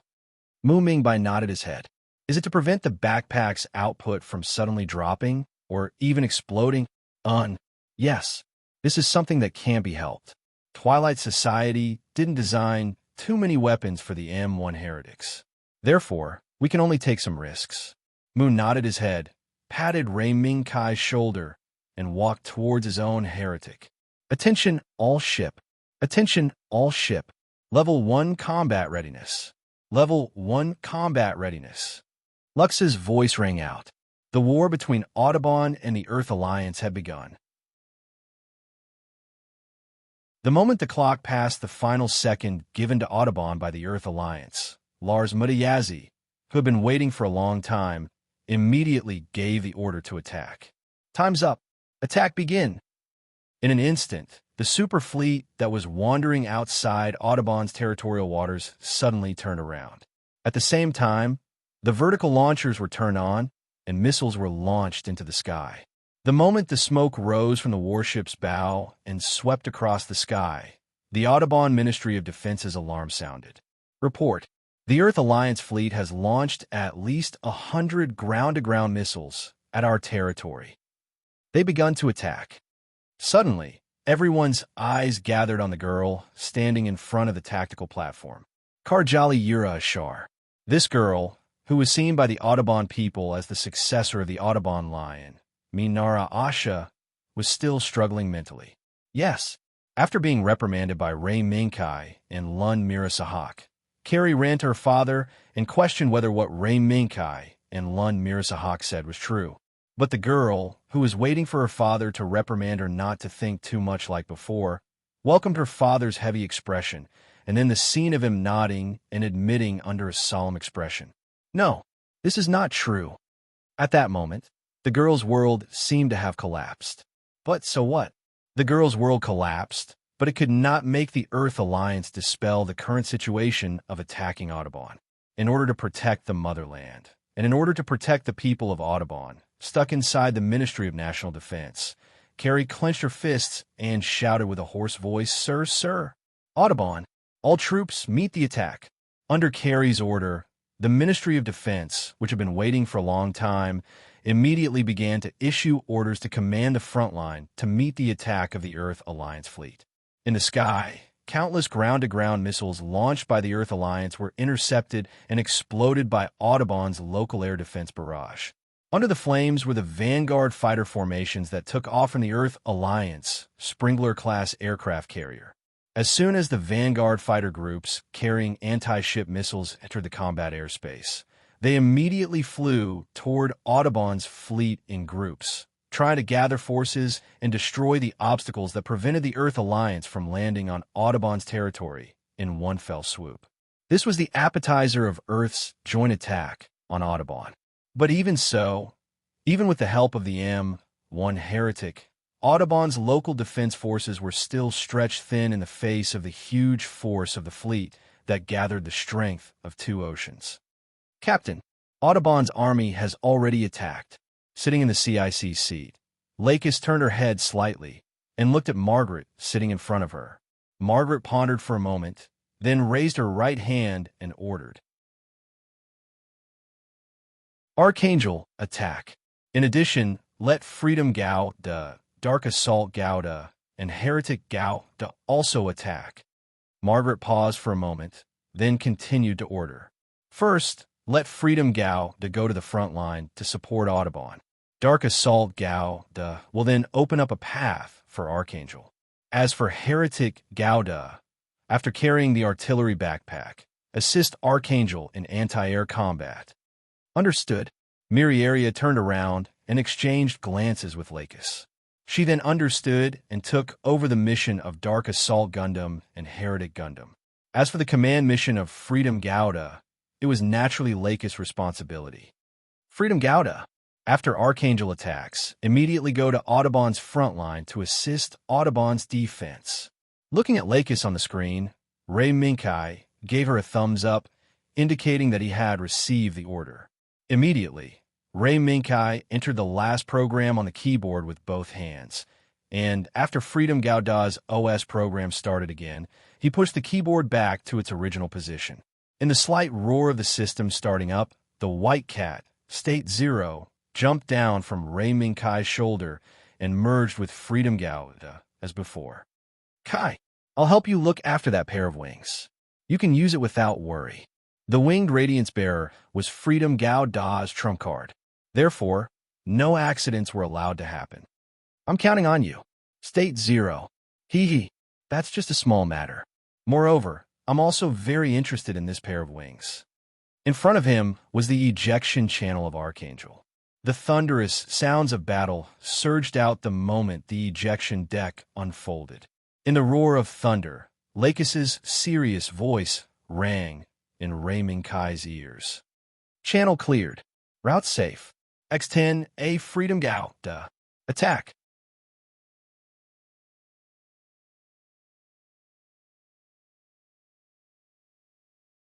Chapter 621.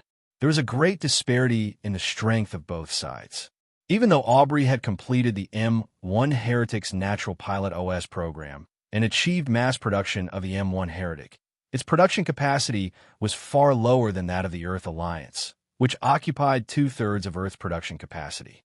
Moreover, before attacking Aubrey, The Earth Alliance had used the assault dagger in the attack and defense of Victoria City. They had fully verified the performance of the assault dagger and the areas that needed to be modified. Therefore, even though the M1 Heretic that was used for the first time in actual combat had performance that was not inferior to the assault dagger, it was already one step behind. In a real battle, the difference in actual combat experience between pilots would become the key to their survival in this world or their downfall in the netherworld in the span of a few seconds. At the beginning of the war, Aubrey's military had already taken this into consideration. However, even if the newly formed M1 Heretic MS troops cooperated with the land-based defense against the Earth Alliance's attack, they would only become semi-fixed targets that were more difficult to deal with. Since the start of the war, the Earth Alliance, which was experienced in dealing with tough bones, such as the positional defense formed by the MS troops, was slightly surprised by the performance of the M1 Heretic.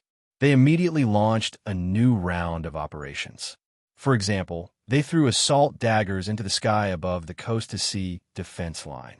Under the addition of gravity, the body of dozens of tons just relied on free fall to eliminate a considerable number of the coast-to-sea defense turrets, thus tearing a hole in Aubrey's second line of defense. So fast, in the sky filled with the flames of war, a gorgeous light suddenly flashed past. Its speed was so fast that it was impossible to see its appearance clearly. There was only the residual sound of the air being torn apart by the high-speed flight and the afterimage that remained in human vision. MS. That's MS. After the assault daggers were thrown into Aubrey's coast-to-sea defense line, a cry of surprise rang out among the Earth Alliance's fleet of transport planes that were preparing to return. However, before the pilots of the other transport planes could react, the gorgeous afterimage that flashed past turned around and returned. In the blink of an eye, the wings of the transport planes that had thrown the assault daggers were cut off, and they plunged into the Earth Alliance's fleet below. Woo, woo, woo, woo. The transport planes that had lost their wings and engines were like missiles, plunging straight down from an altitude of at least 1,000 meters toward their own fleet below.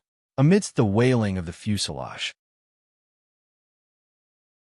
amidst the wailing of the pilot, these transport planes that had lost their wings and engines in the blink of an eye either plunged into the sea or crashed into their own warships.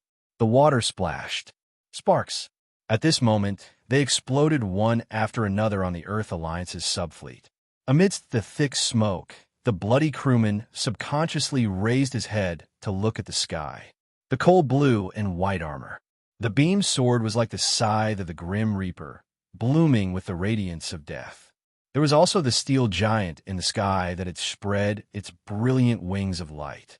It was the Frigau who had gone to the Ob front line first. MS Boom, the destroyer that was hit by the transport plane, sank in the explosion of the ammunition depot. The last radiance it emitted was Gao Da's back as he flew to the front line. Kai. Now, the Earth Alliance had broken through Aubrey's second line of defense. The last line of defense on Ob Island has been attacked by missiles from the Earth United Fleet. In addition, the Earth United Fleet, which had broken through the second line of defense, is also assembling. After taking care of the returning Earth United Fleet, Ray Minkai also received a message from the Archangel. Understood. I'll be there soon. The one-sided battle situation was indeed within Ray Minkai's expectations. State 0. It's accelerating. Okay. As the beam wings stretched out, the Free Gauda rushed 100 meters away, on one side of the island's line of defense. As the test pilot trio of the Dawn Society, Ashaki Caldwell, Julie Union, and Maora Labbers would naturally not be absent from this battle. However, as the first to come into contact with the M1 Heretics, they were barely supporting themselves and their partners in this battle. The enemy's strong attack and the movement of the short sword were far beyond their imagination.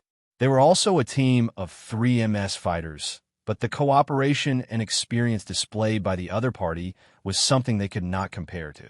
Shield impact, close combat, even beam gun confrontation. The trio tried their best to cooperate, but they could only barely hold on under the attack of the other party. Fortunately, the Free Gauda arrived in time.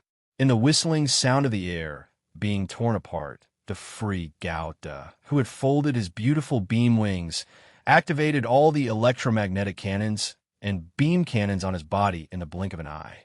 In front of Rayming Kai's eyes was the crosshair that quickly locked on and became bright red. Ka! At this moment, the free Gauda, who was soaring in the sky, scattered the light of death on this side of the land. All the short sword that participated in the attack on this position were either scattered on the spot by the electromagnetic cannons, exploded, or buried under the light of death of the beam cannons. Boom! Boom! Boom! The short sword, which had been struggling to hold on just a moment ago, was now like fireworks in a grand ceremony, causing the roar of the explosion of the mech to reverberate on the battlefield for a long time. Left! Kai! Just as the white cat Zero's reminder sounded, the free Gauda waved his left arm, and the shield that was re-equipped with chains immediately flew backward. Bang! The sound of the shield colliding with an object was heard, and a short sword that had jumped into the sky with full force to launch a sneak attack on the free Gao was knocked away by the shield on the spot. The chain was retracted, and the shield was once again returned to the free Gao Da's left arm. At the same time, the free Gao Da's two beam cannons changed the target, sending the short sword that had failed the sneak attack and was knocked away by the shield into the road to the underworld. Boom! The moment the fireball bloomed, the free Gauda took advantage of the impact of the explosion to fall and rushed toward the short sword team that was besieging the trio. In the whistling sound of falling from the sky, the free Gauda threw out the shield again and took the opportunity to pull out the two beam swords at his waist. Swoosh! Swoosh! Two blazing rays of light swept past, and the two M1 heretics that were attacking the left and right of the short sword were cut in half at the waist. However, this was not the full extent of the free Gao Da's attack. Before the short sword that had been cut in half at the waist fell to the ground, the shield that was thrown out by the free Gao Da actually spun again under the control of the chain contraction by the free Gauda and whizzed toward the last short sword team that was besieging the trio. The whirlwind-like shield fiercely hit the short sword's propulsion backpack and forcibly knocked it away. Buzz! The beam of light swept past, and the short sword that was knocked away also stepped into the road to the underworld.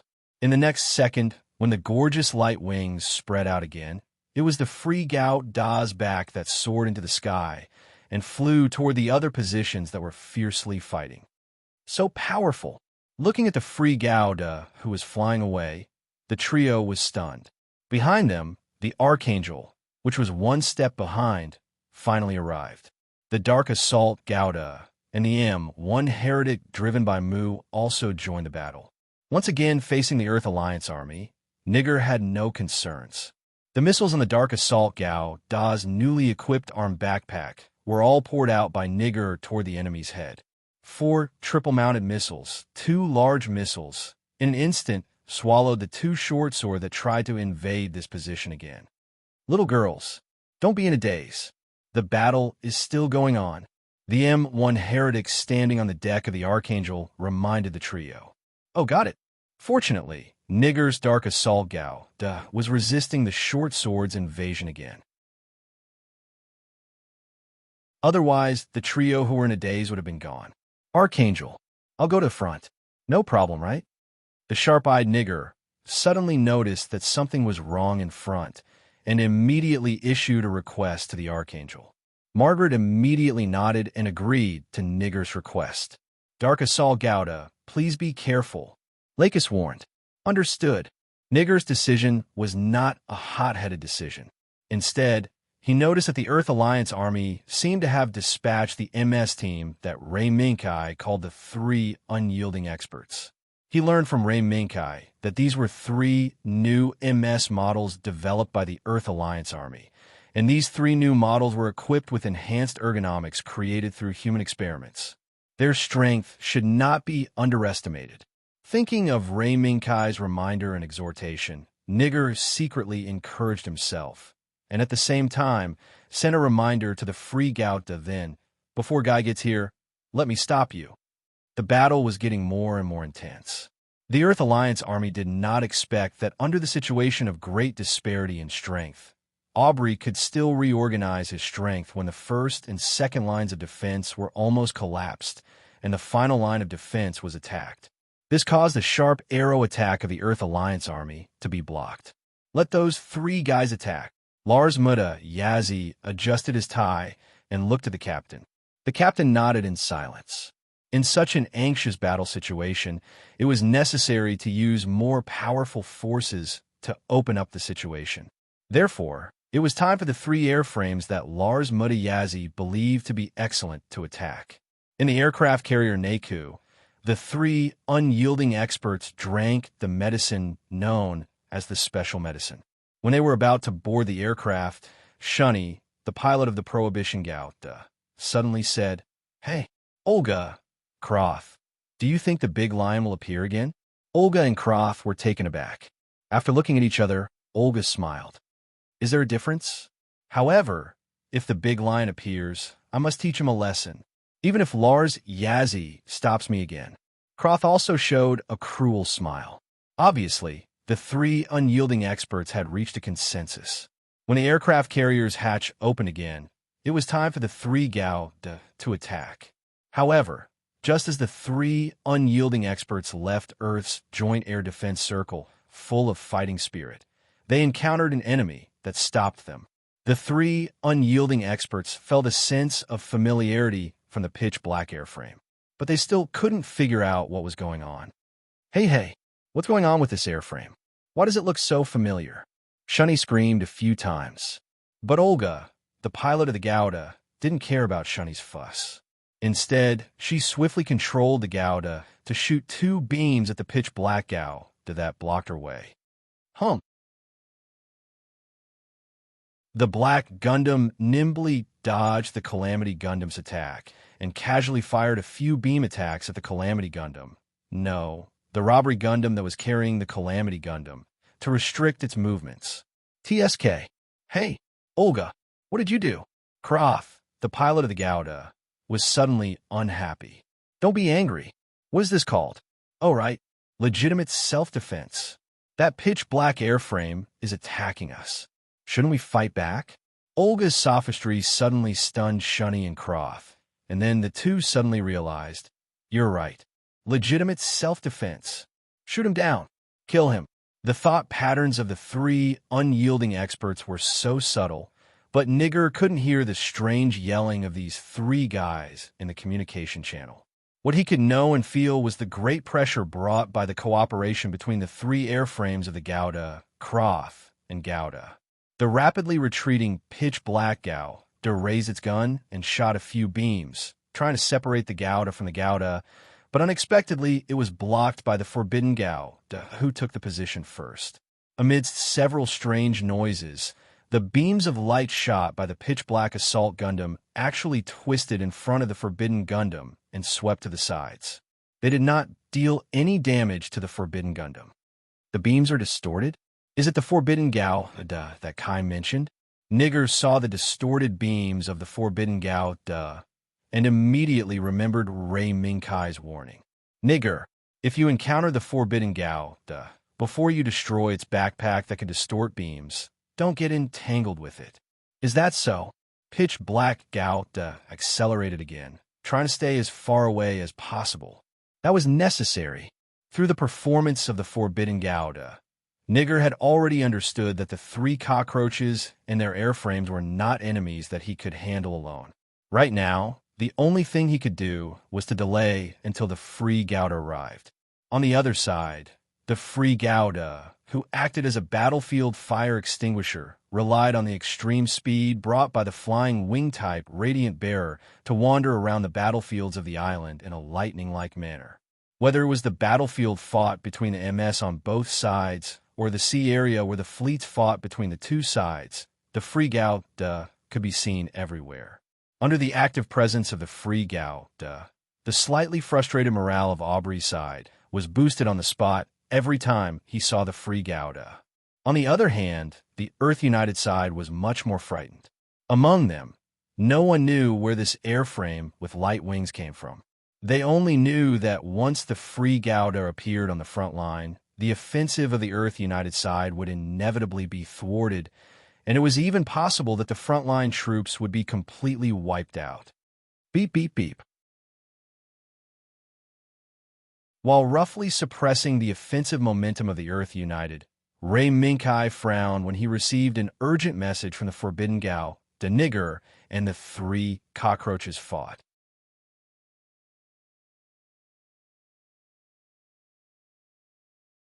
Chapter 622. On the shore engulfed in flames, the pitch-black assault Gundam was fighting and retreating under the combined attacks of three Gundams: Forbidden, Calamity, and Snatch. The situation of fighting one against three made Nigger feel exhausted. But after making up his mind to attract the attention of the three roaches as much as possible, Nigger was still confident in fighting and retreating. TSK. This black one, how can it run so fast? Hey, Krot, can't you entangle it? The Disaster Gao constantly tried to lock onto the figure of the Dark Assault Gauda, but every time the attack was launched, the Dark Assault Gauda could always escape from the Disaster Gauda's crosshairs in time. This made the Disaster Gauda's pilot, Olga, furious. How would I know? Krot's mouth was tough, but he was also puzzled. It was reasonable to say that the Force Gauda in the MA form should have better mobility than the Dark Assault Gauda, but it was unable to control the Dark Assault Gauda within the attack range of the Disaster Gauda. Olga. Krot is really weak. Just attack together. Under the water, while attacking the surrounding orb warships, waiting for the Dark Assault Gauda to reveal a flaw so that it could launch a fatal blow, Xianni's strange laughter came from the Forbidden Gauda. Hey, Xianai, what are you talking about? Do you want to die?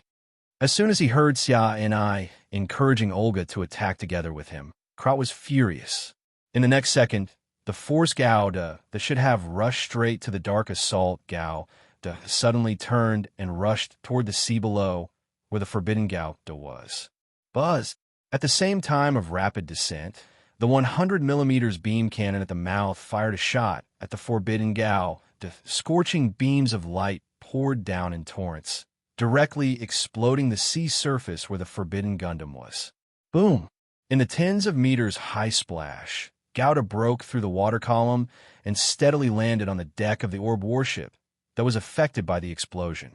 Chua! While Gauda slashed the unlucky orb warship in half, he also looked up at Gauda, who was hovering above him. Krot! Shunny let out a strange cry and shot out the particle cannon that restricted Gauda's ability, aiming straight for Gauda. However, as a teammate, Krot already knew the mysteries of the particle cannon that Gauda was equipped with. Thus, Krot only had his own plane forcefully seize the Gauda, and with a pull, he avoided the attack range of the particle cannon. At the same time, Krot did not forget to ridicule him. I can't hit him. I can't hit him. You. Krot. In anger, Shunny manipulated the Forbidden Gauda to jump and used all his strength to push the backpack, trying to close the distance with Gauda, that self-distorting light beam, and internal strife. Without the restraint of Gauda and Forbidden Gauda, the pressure faced by the Dark Assault Gauda was also reduced. Even the Dark Assault Gauda that Nigger was piloting began to fight back and forth with the Disaster Gauda. Along the way, Nigger even glanced at the Gundams that were fighting with their own people, the Gundams that were forcefully seized and forbidden. He did not expect that the pressure from the enemy would be reduced under such a dramatic change. Bastard! Shunny! Krot! You two bastards! The internal strife between Shunny and Krot forced Olga to face the Dark Assault Gauda alone. Without the restraint of Gauda, the Dark Assault Gauda's mobility was once again displayed. At the same time, the plasma beam cannon and railgun on the backpack equipped with the Dark Assault Gauda fired one after another. Together with the beam rifle in the Dark Assault Gauda's hand, the Disaster Assault Gauda was dragged into a situation where they were shooting at each other. Even if the weapon equipped by the Disaster Gauda was larger than that of the Dark Assault Gauda, it also meant that the energy consumption of the Disaster Gauda was also greater than that of the Dark Assault Gauda. In addition, In the previous chase, compared to the situation where the Dark Assault Gouda only dodged and only fired when it could not dodge, the Disaster Gouda also consumed a lot of energy. Just now, under the cover of the Dark Assault Gouda, this might not have been noticed by Olga. But now, with their own internal strife and the Gundam's counterattack, they were dragged into a situation where they were shooting at each other. This made Olga notice the energy meter that was about to cross the red line. Hey, Krot, come back. I'm out of energy. After the Disaster Gouda's multiple-phase energy cannon shot and forced the Dark Assault Gouda away, Olga tried to call back his teammates. What? Oomph. Who cares about you? In the end, it's because you couldn't hit accurately that this kind of thing happened. The response from his teammates stunned Olga, and then a shocking scene happened. The Calamity Gundam abruptly turned around, completely ignoring the danger of being struck by the pitch-black Gundam as it charged toward the two people fighting amongst themselves. Another one? Who are they? Nigger stared blankly as the Disaster Gouda rushed into the internal strife between the Dark Assault Gouda and the Dark Assault Gouda, and even became a part of the internal strife. Such a situation surprised Nigger greatly. Don't be surprised. Nigger, this may be their sorrow. Suddenly, Rei Minkai's calm voice sounded, and a sharp whistling sound swept through the sky. When the gorgeous light wings bloomed in front of the Dark Assault Gouda, the Free Gouda who finally arrived had already rushed into the three Dark Assault Gouda fighting among themselves. He directly sent the Dark Assault Gouda flying with a shield attack. He raised his right foot and kicked the Disaster Gouda into the bottom of the sea. He even pulled out the high-frequency vibration blade for the first time, splitting the two shields on the Dark Assault Gouda's shoulders that could deflect beam attacks into two. Boom. This was just a moment of effort. The Free Gouda, who spread out his light wings and rushed into the three Dark Assault Gouda's internal strife, solved the internal strife. Yo, Kroth, Shunny, Olga. Long time no see. You guys are still the same. Kroth, who reacted from impact of being sent flying, Olga, who struggled to control the body to rush out of the sea, and Shunny, who had to abandon the broken shield, showed a surprised expression at the same time. Hey. This voice. Xiani's face gradually became filled with joy and also twisted. Olga Kroth. This is the voice of the big lion. The confrontation after the attack in defense of Victoria City left a deep memory in the hearts of the three roaches. Yes, after Rei Minkai and the long-toothed lion left, the punishment of the three roaches by the angry Mutayazi Lars was deeply engraved in their bones. Yes. It's the voice of the big lion. Go. Recalling the memory of being punished by Lars Mutayazi, the three roaches stopped the idea of continuing the internal strife at the same time and rushed to the Free Gouda together. Kai, be careful. They are very strong. Nigger saw the three roaches who suddenly began to join forces again and couldn't help but be shocked and quickly warned. Don't worry, Nigger, you go support the other fronts. The three Gouda, Interdict, Seize, and Disaster may be very strong, but the current Free Gouda was not the original Free Gouda, and its pilot was not Kiriyamato, who flattered the no-kill principle, but the knight Rei Minkai from another world who knew the cruelty of the battlefield. Shua, in the blink of an eye, facing the siege of the three Gouda, the flying wing-type radiant bearer behind the Free Gouda suddenly spread out. At this moment, there was a whistling sound in the air. In the whistling sound, it was the afterimage left by the flying wing-type radiant bearer when it was fully driven. Buzz. When the afterimage passed through the air, Disaster Gouda's beam attack just arrived, tearing the afterimage left in the vision of Olga and the others into pieces, but it was useless. What? So fast. Olga, be careful. Seize Gouda, who occupied the air first, saw everything, but Kroth's warning was a step too late. Boom! In a whistling sound of the air being torn, Disaster Gouda flew out like a cannonball. In the midst of the explosion, it fell into the sea. The sudden change made Kroth and Shunny couldn't help but gasp. In that moment, just now, They couldn't see or feel what happened at all. It was just a blur on the screen, and Olga's disaster Gao exploded into the sea and disappeared without a trace. Shunny, attack with full force. Otherwise, we will die. Sees Gouda in the air, didn't dare to be negligent, and directly launched an attack. But the 100mm energy cannon at its mouth could only hit the surface of the sea, creating water pillars, and it couldn't capture Freedom Gouda's figure at all. Swish! In the sky, several afterimages passed by again. And the location where these afterimages appeared was actually Sees Gouda's back. Croth! Behind. What? Boom! There was another violent explosion. Sees Gouda followed in disaster Gouda's footsteps and fell into the sea in the explosion. Fortunately, Croth's reaction speed saved him from death's door. The moment Freedom Gouda's blade slashed down, Sees Gouda paid the price of his left wing and left arm and successfully escaped by falling into the sea. Quick! Run! Shunny! This guy is not someone we can deal with. In the seawater, the robber Gundam, which was dragging thick smoke behind it, used its last bit of energy to drag the disaster Gundam that had fallen to the bottom of the sea. It was unknown if it was dead or alive, but it quickly retreated toward the Earth's joint fleet.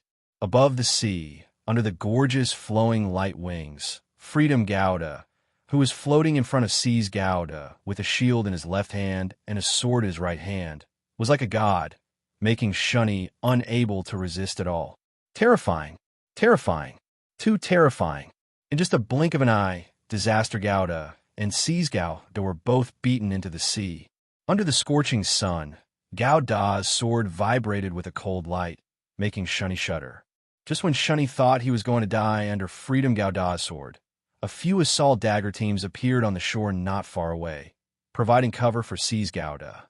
The assault daggers shot out beams of light like a torrential storm toward the Freedom Gundam, completely sealing off its path toward the Forbidden Gundam. Although these light beam attacks could not hit Freedom Gouda at all, but these became Shunny's opportunity to escape. Be careful. There's an object approaching at high speed from above. Just when Ray Minkai was about to throw his sword, the White Cat State Zero suddenly issued an alarm. In the next second, a sharp whistling sound came from the sky, like rolling thunder descending on this burning battlefield. The figure that fell into the battlefield like a meteor immediately attracted the attention of both sides caught in the intense battle. Meteor? No.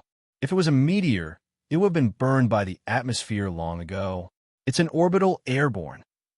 Lars Mutta Yazzie quivered. All the nerves in his body tensed up. In this world, only one force would use orbital airborne. It's Zaft. Hami, who was sitting in the control center, also stood up like Lars Mutta Yazzie. No, it's not Zaft. Zaft wouldn't just let one airborne warehouse appear above the battlefield. Ray Minkai denied this possibility. At this moment, the attention of the higher-ups on both sides temporarily shifted away from the battlefield, looking at the meteor that suddenly appeared above Ob. Puff! When the billowing smoke dissipated, it was the moment when the familiar airborne warehouse unfolded. And in the wreckage of the airborne warehouse, a blood-red mech appeared in front of everyone's eyes. Long and sharp horns, a ghost-like torso. It was as if a blood-red paint that rolled back from a sea of blood and the strange aura that was emitted from its body. It made people who saw this mech for the first time involuntarily think of the powerful race in the mythology of the Eastern Island country. Ghost. That's Zaft's new mech. Zaft wants to get involved in this war. How is that possible? Lars Mutta Yazzie, who witnessed the blood-red mech rushing into the battlefield in such an astonishing way, took a step forward and snatched the communicator from the CIC's hand. I don't care what method you use. You have to take down that mech for me. Absolutely. You absolutely can't let Zaft take away our victory. In an instant, the Earth Alliance fleet, which was wandering outside Ob, suddenly turned their guns and poured all their anti-aircraft firepower toward the blood-red mech. and the Vanguard group that provided anti-aircraft protection for the fleet swarmed from all directions and pounced on the blood-red mech.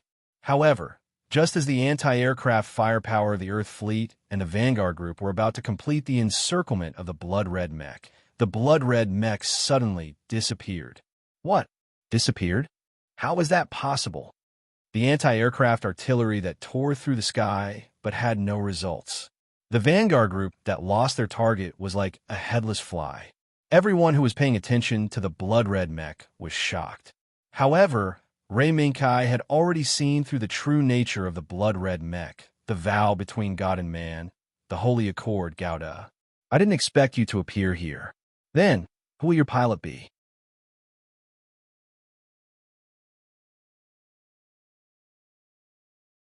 Chapter 6:23. A pair of long and sharp horns. A torso that looked like a ghost face. A shape that exuded a strange aura. And that blood-red paint. It was the body that appeared in front of Kira. This is Kira, who was dressed in red, turned his head in confusion and looked at the pink girl standing beside him. This is X-12A, Holy Accord Gouda. This is the latest body developed by Zaft. A trace of pity flashed in the eyes of the girl who had the same appearance, voice, and even temperament as Lakis Klein, but this trace of pity was not noticed by Kira, because the latter's attention was already attracted by the blood-red body. Holy Accord Gouda? Kira looked at the blood-red body in front of him in a daze. For some reason, he seemed to have heard a call, and this call seemed to have come from the blood-red body. Yes, Holy Accord Gouda. The full meaning of this name is the vow between gods and mortals. The pink girl, no, it should be said that the photocopy LH-33 disguised as Lakis Klein put away her rippling thoughts and explained softly to Kira. The vow between gods and mortals? Kira seemed to have caught something as he stared at the blood-red body in front of him. Yes, Kira, I believe you've already experienced the pain that we adjusters have endured. Even so, you don't want to swing the sword of hatred at the other party's head, do you? LH-33's voice was very soft, but it could easily evoke the pain hidden deep in Kira's memory. The humiliation and pain from when he was in the Alaska base once again surged toward Kira, making him tremble slightly subconsciously. In fact, the pain from the depths of his memory almost dragged him into the abyss that he would never be able to turn over again. At this moment, a gentle voice that was as warm as a spring day gently pulled him back to reality. A warm embrace slowly surrounded Kira's trembling body. It's okay, the pink girl said. That gentle voice, that warm embrace dissipated the pain that was entangling Kira. It's okay, Kira said softly. Although the voice was soft, it was extremely firm. I'm okay, Lux. This is the mechanical body that Holy Accord Gao gave to me. After gently pushing LH-33 away, Kira looked up at the blood-red body. At this moment, he seemed to have understood what he wanted to do. Yes, Kira, if you're willing to bear the pain this power brings you, the Holy Accord Gouda is yours. Kira looked at Holy Accord Gouda under the light, then turned to look at LH-33's delicate face. Is it really okay? Lux, I'm not a citizen of Plant, nor am I a soldier of Zaft, or even... LH-33 suddenly raised his hand to stop Kira from speaking. No matter how powerful the mech was, it was nothing more than a weapon. Even if it's given a sacred or gorgeous name, if there's no suitable pilot to pilot it, it's just a tragedy of meaningless slaughter. LH-33 slowly withdrew his hand, took a step back, and looked directly at Kira. Kira Yamato. I know the pain you've suffered, and I understand how you feel, and I understand your gentleness. But without power, no matter what ideas you have, they can't be realized. As LH-33 spoke, he slowly raised his right hand and pointed at the blood-red body that was focused by the light. Kira, this is your power. At the same time, it's also the promise I hope to make with you. Let's end this war. The girl's serious expression, but there was also a trace of indescribable sadness, was deeply engraved in Kira's mind. Even though Kira's current environment was a battlefield of intense slaughter. Even more so, around him was a huge fleet from the Earth Alliance, as well as dozens of Vanguard fighters hovering around him. But even so, Kira still had no fear in his heart. He knew this was the power of the Holy Accord Gauda, the quantum computer virus distribution system. This was the power given to the Holy Accord Gauda when he was born, through the pair of long and sharp double-horn antennas. The moment the Holy Accord Gauda activated the quantum computer virus distribution system, he could intervene in the information units of all the enemy fighters' cameras and sensors within a certain range, making these units unable to monitor the whereabouts of the Holy Accord Gauda. As long as the appropriate defensive measures were not taken, except for the naked eye and relatively backward cameras, any electronic camera made with precision units, or even radar, would not be able to see the existence of the Holy Accord Gauda.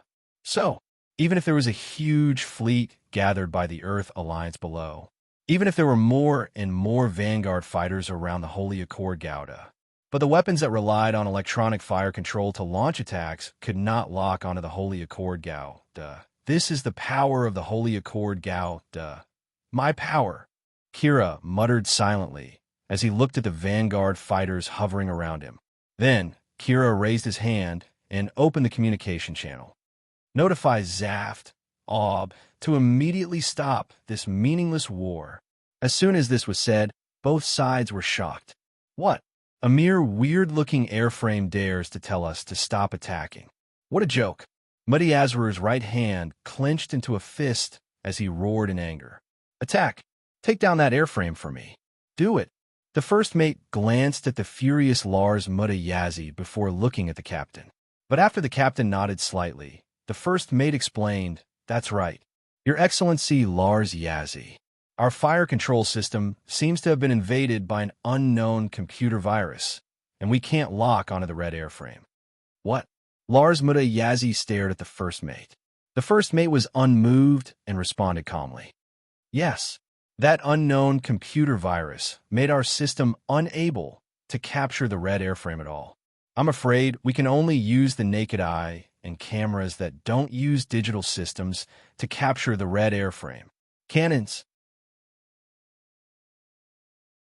The Vanguard fighters have cannons. Cannons don't need a fire control radar. Quick, take it down. The sudden appearance of the blood-red airframe that strangely caused the radar of the Earth Alliance fleet to lose control completely ignited the anger hidden deep in Lars Muddy heart. Amidst the raging fury, there seemed to be the helplessness of facing the regulator child when he was young, as well as the indignant memory of crying to his mother about why his parents had ruthlessly slapped him in the face when he was born as a regulator before he was born.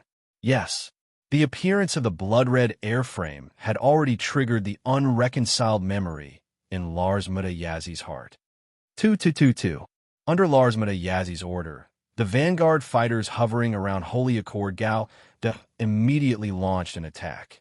The cannons tore through the air, creating a dense barrage of bullets in the air and shrouding toward Holy Accord Gauda below. After discovering that the fire control radar system could no longer see Holy Accord Gauda, crew members wearing life jackets rushed out of the battleship, jumped onto the anti-air turret quickly, and fired a dazzling barrage at Holy Accord Gauda in the sky. In front of him was the orange-yellow firepower, and the dense barrage that did not pose any real threat to Gauda Kira could not help but grit his teeth. Buzz! A beam broke through the dense barrage and hit a Vanguard fighter that was too close to Holy Accord Gauda. What was surprising was that Gauda's beam attack did not hit the cockpit of the Vanguard but cut off a wing of the Vanguard. Before the explosion, glass shards exploded from the cockpit of the Vanguard, and smoke rose into the air. Looking at the flower that bloomed under the barrage, Kira could not help but breathe a sigh of relief. However, Lei Minkai saw all of this with his own eyes. He held back on purpose. Others might not have noticed Gauda's shot just now, but Lei Minkai noticed that the moment Gauda fired, there were signs of the muzzle shaking slightly. Kira Yamato, are you the one piloting Gauda? Throughout the story of Seed, There was only one person who adhered to the principle of not killing, and that was Kira Yamato. Rei Minkai did not expect to meet Kira Yamato in such a way. However, even though Rei Minkai seemed to have seen through Holy Accord Gauda's identity as a pilot, he had no intention of stepping forward. After all, Rei Minkai and Free Gauda now belonged to Orb's camp. From the actions of Holy Accord Gauda and Kira Yamato, whether it was the Earth Union or Orb, they were the ones who caused the battle. Your Excellency Rei Minkai, do you see that red airframe? The communication prompt sounded, and what appeared in front of Rei Minkai was Mimi's avatar. I see it. That's Zaf's new airframe. Holy Accord Gauda. Rei Minkai nodded and casually explained the origin of the blood-red airframe. What? Zaf! Zaft wants to intervene in this war? Exclamations came from behind Mimi. Obviously, Rei Minkai's casual answer surprised the people standing behind Mimi. Mimi was also waiting for an answer. No, that's not Zaft. If I'm not wrong, even if we counterattack the Earth Union, we'll be attacked by Holy Accord Gauda, because the other party is here to stop the war. How is that possible? Your Excellency Mimi, now might be an opportunity. Let's take back the lost land and reorganize the defense. Holy Accord Gauda, who attracted the attention of the Earth Union fleet, gave the others a glimmer of hope. Mimi did not agree, but she did not deny it either. She just looked at Rei Minkai silently. It was as if she was waiting for Rei Minkai's reply. I'm responsible for restraining Holy Accord Gauda. However, other airframes are strictly prohibited from approaching this area, because other than the Free Gauda that I'm piloting, other airframes, fighters, battleships, and even tanks observation and fire control systems can't capture Holy Accord Gauda. Rei Minkai tacitly agreed with Mimi's thoughts. When the operation began, Rei Minkai even sent a signal to Archangel not to come over. Kai, do you have a way to see that airframe? As the CIC of Archangel, Lux naturally noticed the strangeness of Holy Accord Gauda. I have a little trick.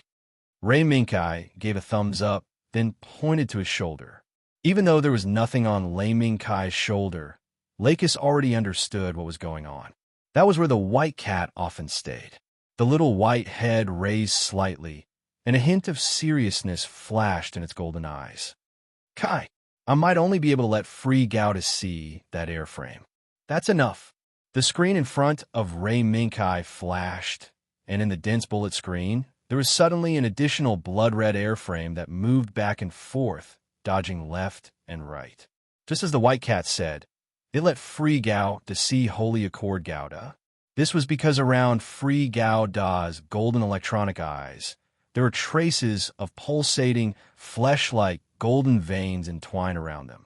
These golden veins might be the key for the white cat to let Free Gauda see Holy Accord Gauda. The next second, the aiming system popped up again, and the familiar cross appeared in front of Rei Minkai again. At the same time, Free Gauda's 5-color cannon was fully deployed. Holy Accord Gauda, I'm here. This attack was a declaration, and also a provocation. Rei Minkai pulled the trigger in his hand, and the 5-color cannon instantly tore the vanguard fleet that was besieging Holy Accord Gauda into several parts. The dividing line between these parts was the vanguard fleet that was blown up by the 5-color cannon. Boom! Boom! A gorgeous fireball bloomed in the sky. Not only did it remind the Earth Alliance fleet that there was still Free Gauda on this battlefield, but it also made Kira, who was piloting Holy Accord Gauda, notice the existence of Free Gauda. That's Free Gauda. Kira, who had witnessed Free Gauda fly away in front of his eyes, had that strange feeling in his heart when he saw Free Gauda again. Rei Minkai, no, it's Kai Britannia. From LH-033, Kira had learned that the person who sees Free Gauda was the man named Kai Britannia, who replaced him to attack Gauda on Archangel. Boom! The 5-color cannon would not stop because of Kira's hesitation.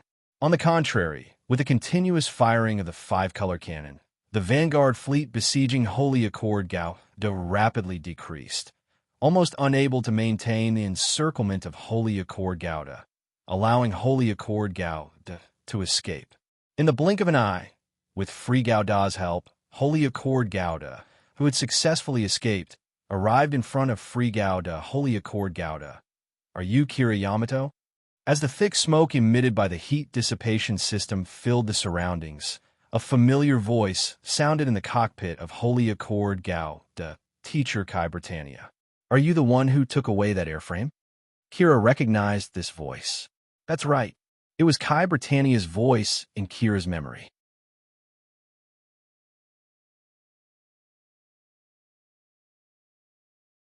Chapter 6:24. Shock. Confusion. All these thoughts flooded Kira's mind. However, the siege of the Earth Alliance fleet continued. Even though the Free Gauda had cleared a large area of the airspace just now, the Vanguard fleet hovering around did not retreat. Even the Earth Alliance fleet below continued to release fighters to join the battle. Light wings flashed before Kira's eyes, and the frigate to the right of the Holy Accord Gauda was split into two by the high-frequency vibration blade in the hands of the Free Gauda. Stop. Teacher, Kai. When the frigate sank, the Holy Accord Gauda chased after the Free Gauda. However, the Holy Accord Gauda was unable to catch up to the Free Gauda. Instead, it followed the Free Gauda's footsteps and rushed into the attack net of the Earth Alliance fleet. The radars of the Earth Alliance fleet and the Vanguard fleet could not see or lock onto the Holy Accord Gauda, but they could lock onto the Free Gauda. Even though their attacks could not touch the Free Gauda at all, when they saw the Holy Accord Gauda chasing after the Free Gauda, the intensity of their firepower increased even more. The purpose was to avoid the Free Gauda as much as possible while also killing that weird Holy Accord Gauda. However, in the end, this plan might just be a waste of effort. Under the light wings, the Free Gauda would not be hit by their attacks at all. Teacher Kai, stop. You can't stop this war at all. Finally, Kira gave up on chasing after the Free Gauda. The figure that constantly left behind afterimages in the sky seemed to be as far away as the horizon, as unreachable as an illusory figure that could not be touched at all. Looking at the increasingly dense barrage before him, Kira had no choice but to pilot the Holy Accord Gauda away from the attack range of the artificially controlled anti-air turrets. Stop this war? Kira, are you trying to persuade me with your nonsense? When Freedom Gauda wantonly attacked the Earth Alliance fleet, and even touched the main fleet where the flagship of the Earth fleet was located, Ray Minkai responded to Kira with a sneer. No, that's not what I meant. Kira opened his mouth, but when the words were about to leave his mouth, his expression changed completely. Let's ask Earth to stop attacking Aubrey first. No, you don't have to worry about that. 3 beams of light rose from the Earth's Joint Main Force fleet. Even though it was daytime, it was bright enough for everyone on the battlefield to see it clearly. It was the signal flare for retreat. The Earth Alliance had retreated.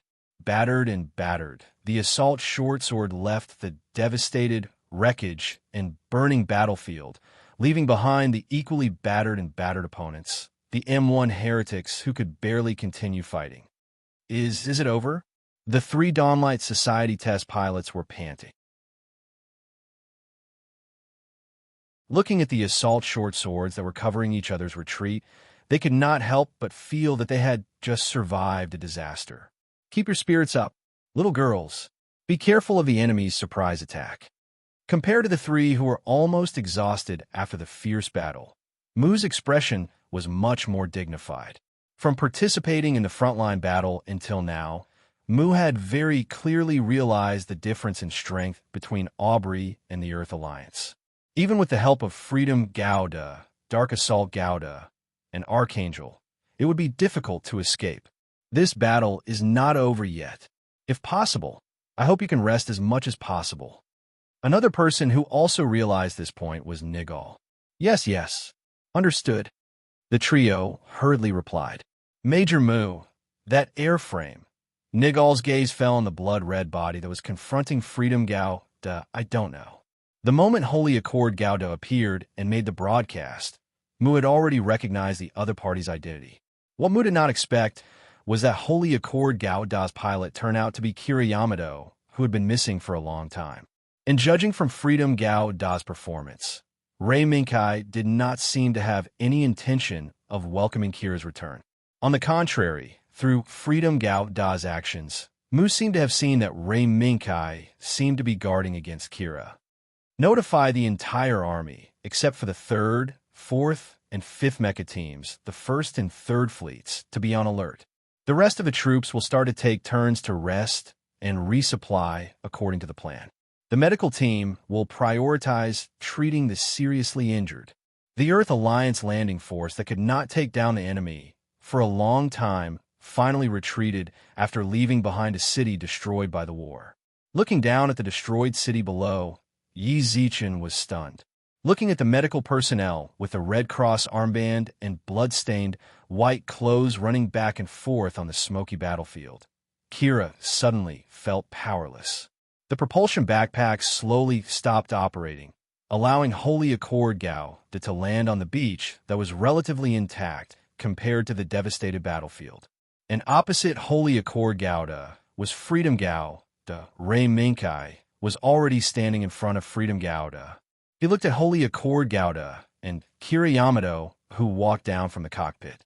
The setting sun scattered its blood-red radiance on the battlefield, adding a hint of desolation and bleakness to the battlefield that had just stopped the flames of war. Teacher Kai, standing on the soft beach, Kira looked at Freedom Gao Da and also at Archangel that slowly descended from the sky and landed not far behind Freedom Gao Da. He then exchanged a glance with Ray Minkai. No, Kira, I'm not your teacher, nor anyone's teacher. I believe you should also know my identity from the person who gave you this Holy Accord Gao Da. The appearance of Holy Accord Gao Da and Kira did indeed surprise Ray Minkai. In Ray Minkai's speculation, Kira might have taken over Oracle Gao Da that originally belonged to Kreutzer.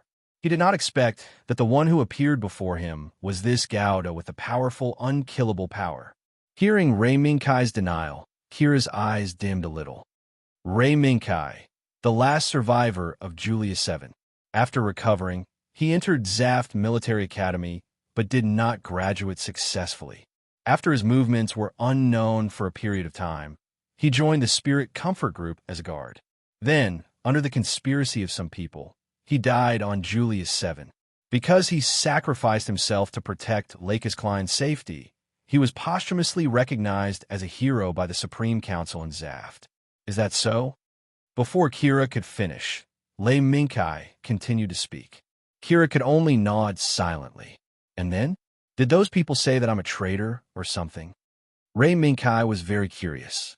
When he took over the Free Gao Da and stood in front of it with Lakis, what would happen when the photo was taken and placed on Patrick's desk?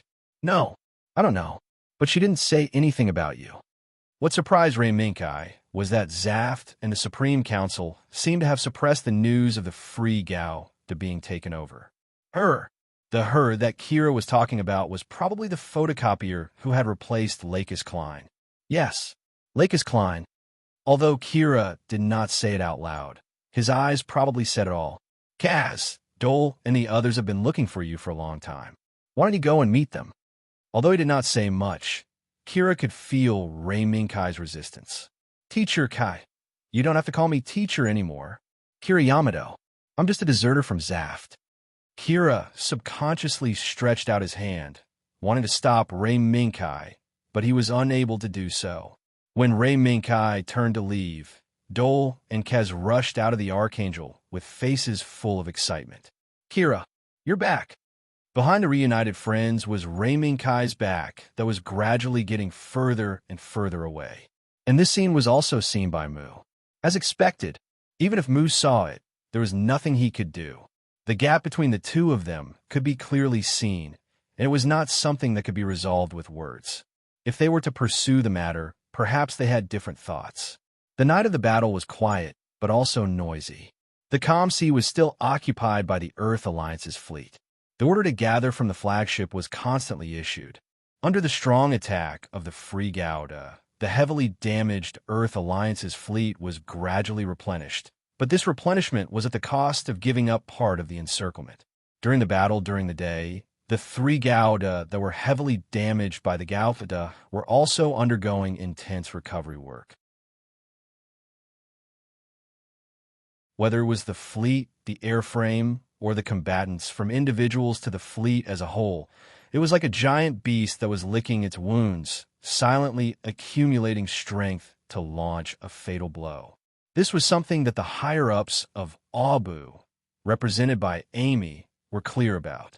Your Excellency Ray Minkai, Abu may not be able to continue defending. Amy looked at the man who did not seem tired even after experiencing a fierce battle, and there was a bit of surprise in his eyes. It must be known that immediately after the Earth Alliance's retreat, Amy had once visited the troops that came down from the front line. Whether it was the survivors or the injured, their expressions were almost the same, tired and depressed. Indeed, have you made a decision in your heart? Ray Minkai looked at Amy calmly. Needless to say, there was no need to guess. The actions that Amy was about to take had not changed at all. Even if he had come face to face with Siegel Klein before the war, it was still the same. That pair of calm eyes had already made a decision. Yes, tomorrow, Abu will concentrate the remaining forces around Huey. Then, the Archangel and the Grasshopper will fly into space with the help of Huey. After a pause, Amy's calm eyes seemed to have a hint of color. The following matters will be entrusted to Your Excellency Ray Minkai. I believe that you, who can gain Siegel Klein's trust, can end this war. Forgive me for being presumptuous. Representative Amy, are you giving me your last words? Knowing was one thing, but actually doing it was another thing. Being entrusted with a heavy responsibility by the head of state did sound like such a thing. But Ray Minkai had no intention of accepting this entrustment. Ray Minkai knew very well that there was already more than one responsibility on his shoulders waiting for him to complete.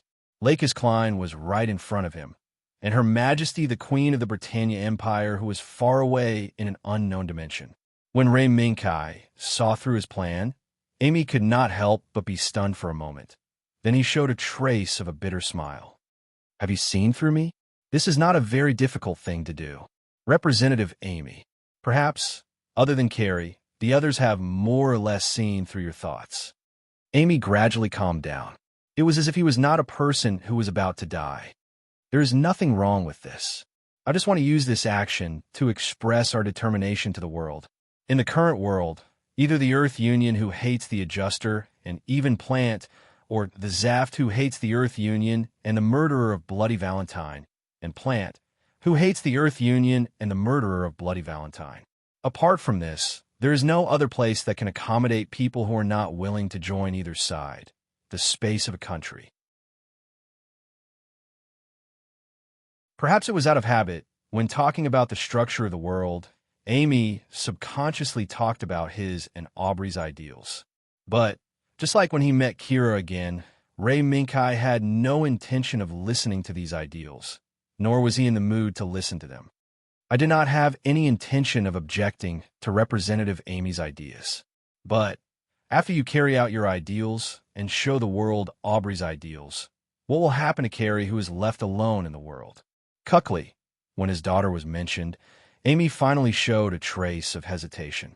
Carrie's future matters may no longer need me to worry about. She already has friends like you by her side. Whether it is Sir Ray Minkai or Miss Lakis, both of you will be able to guide Carrie forward in the future. Representative Amy is really flattering me. I do not have that kind of talent. Amy laughed lightly, as if he was joking. Recently, I heard a rumor. It is said that there was a knight who was not afraid of danger and brought a princess who was destined to die to escape from a situation of certain death. And this knight is the you in front of me, Sir Ray Minkai. Knight? Ray Minkai shook his head and smiled bitterly. That is just a joke made by others. No! Amy raised his right hand, stood up from his seat, and walked to the window.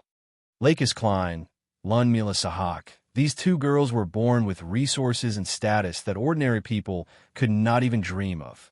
The former could be said to be doted on by thousands and became the supreme treasure of Plant, while the latter inherited the name of Sahak and was called the Shadow Army God by Aubrey soldiers. Amy narrated the life story of Lakis and Mila in detail. but their fates changed because of the appearance of a man. That was you, serene. That was because I had no choice. Representative Amy. If at that time I did not help Lakis, I would have died. If I did not cooperate with the Sahak family, I would have been confused by the fog before me. If you do not guide Carrie in the future, then you will lose the power to influence the world.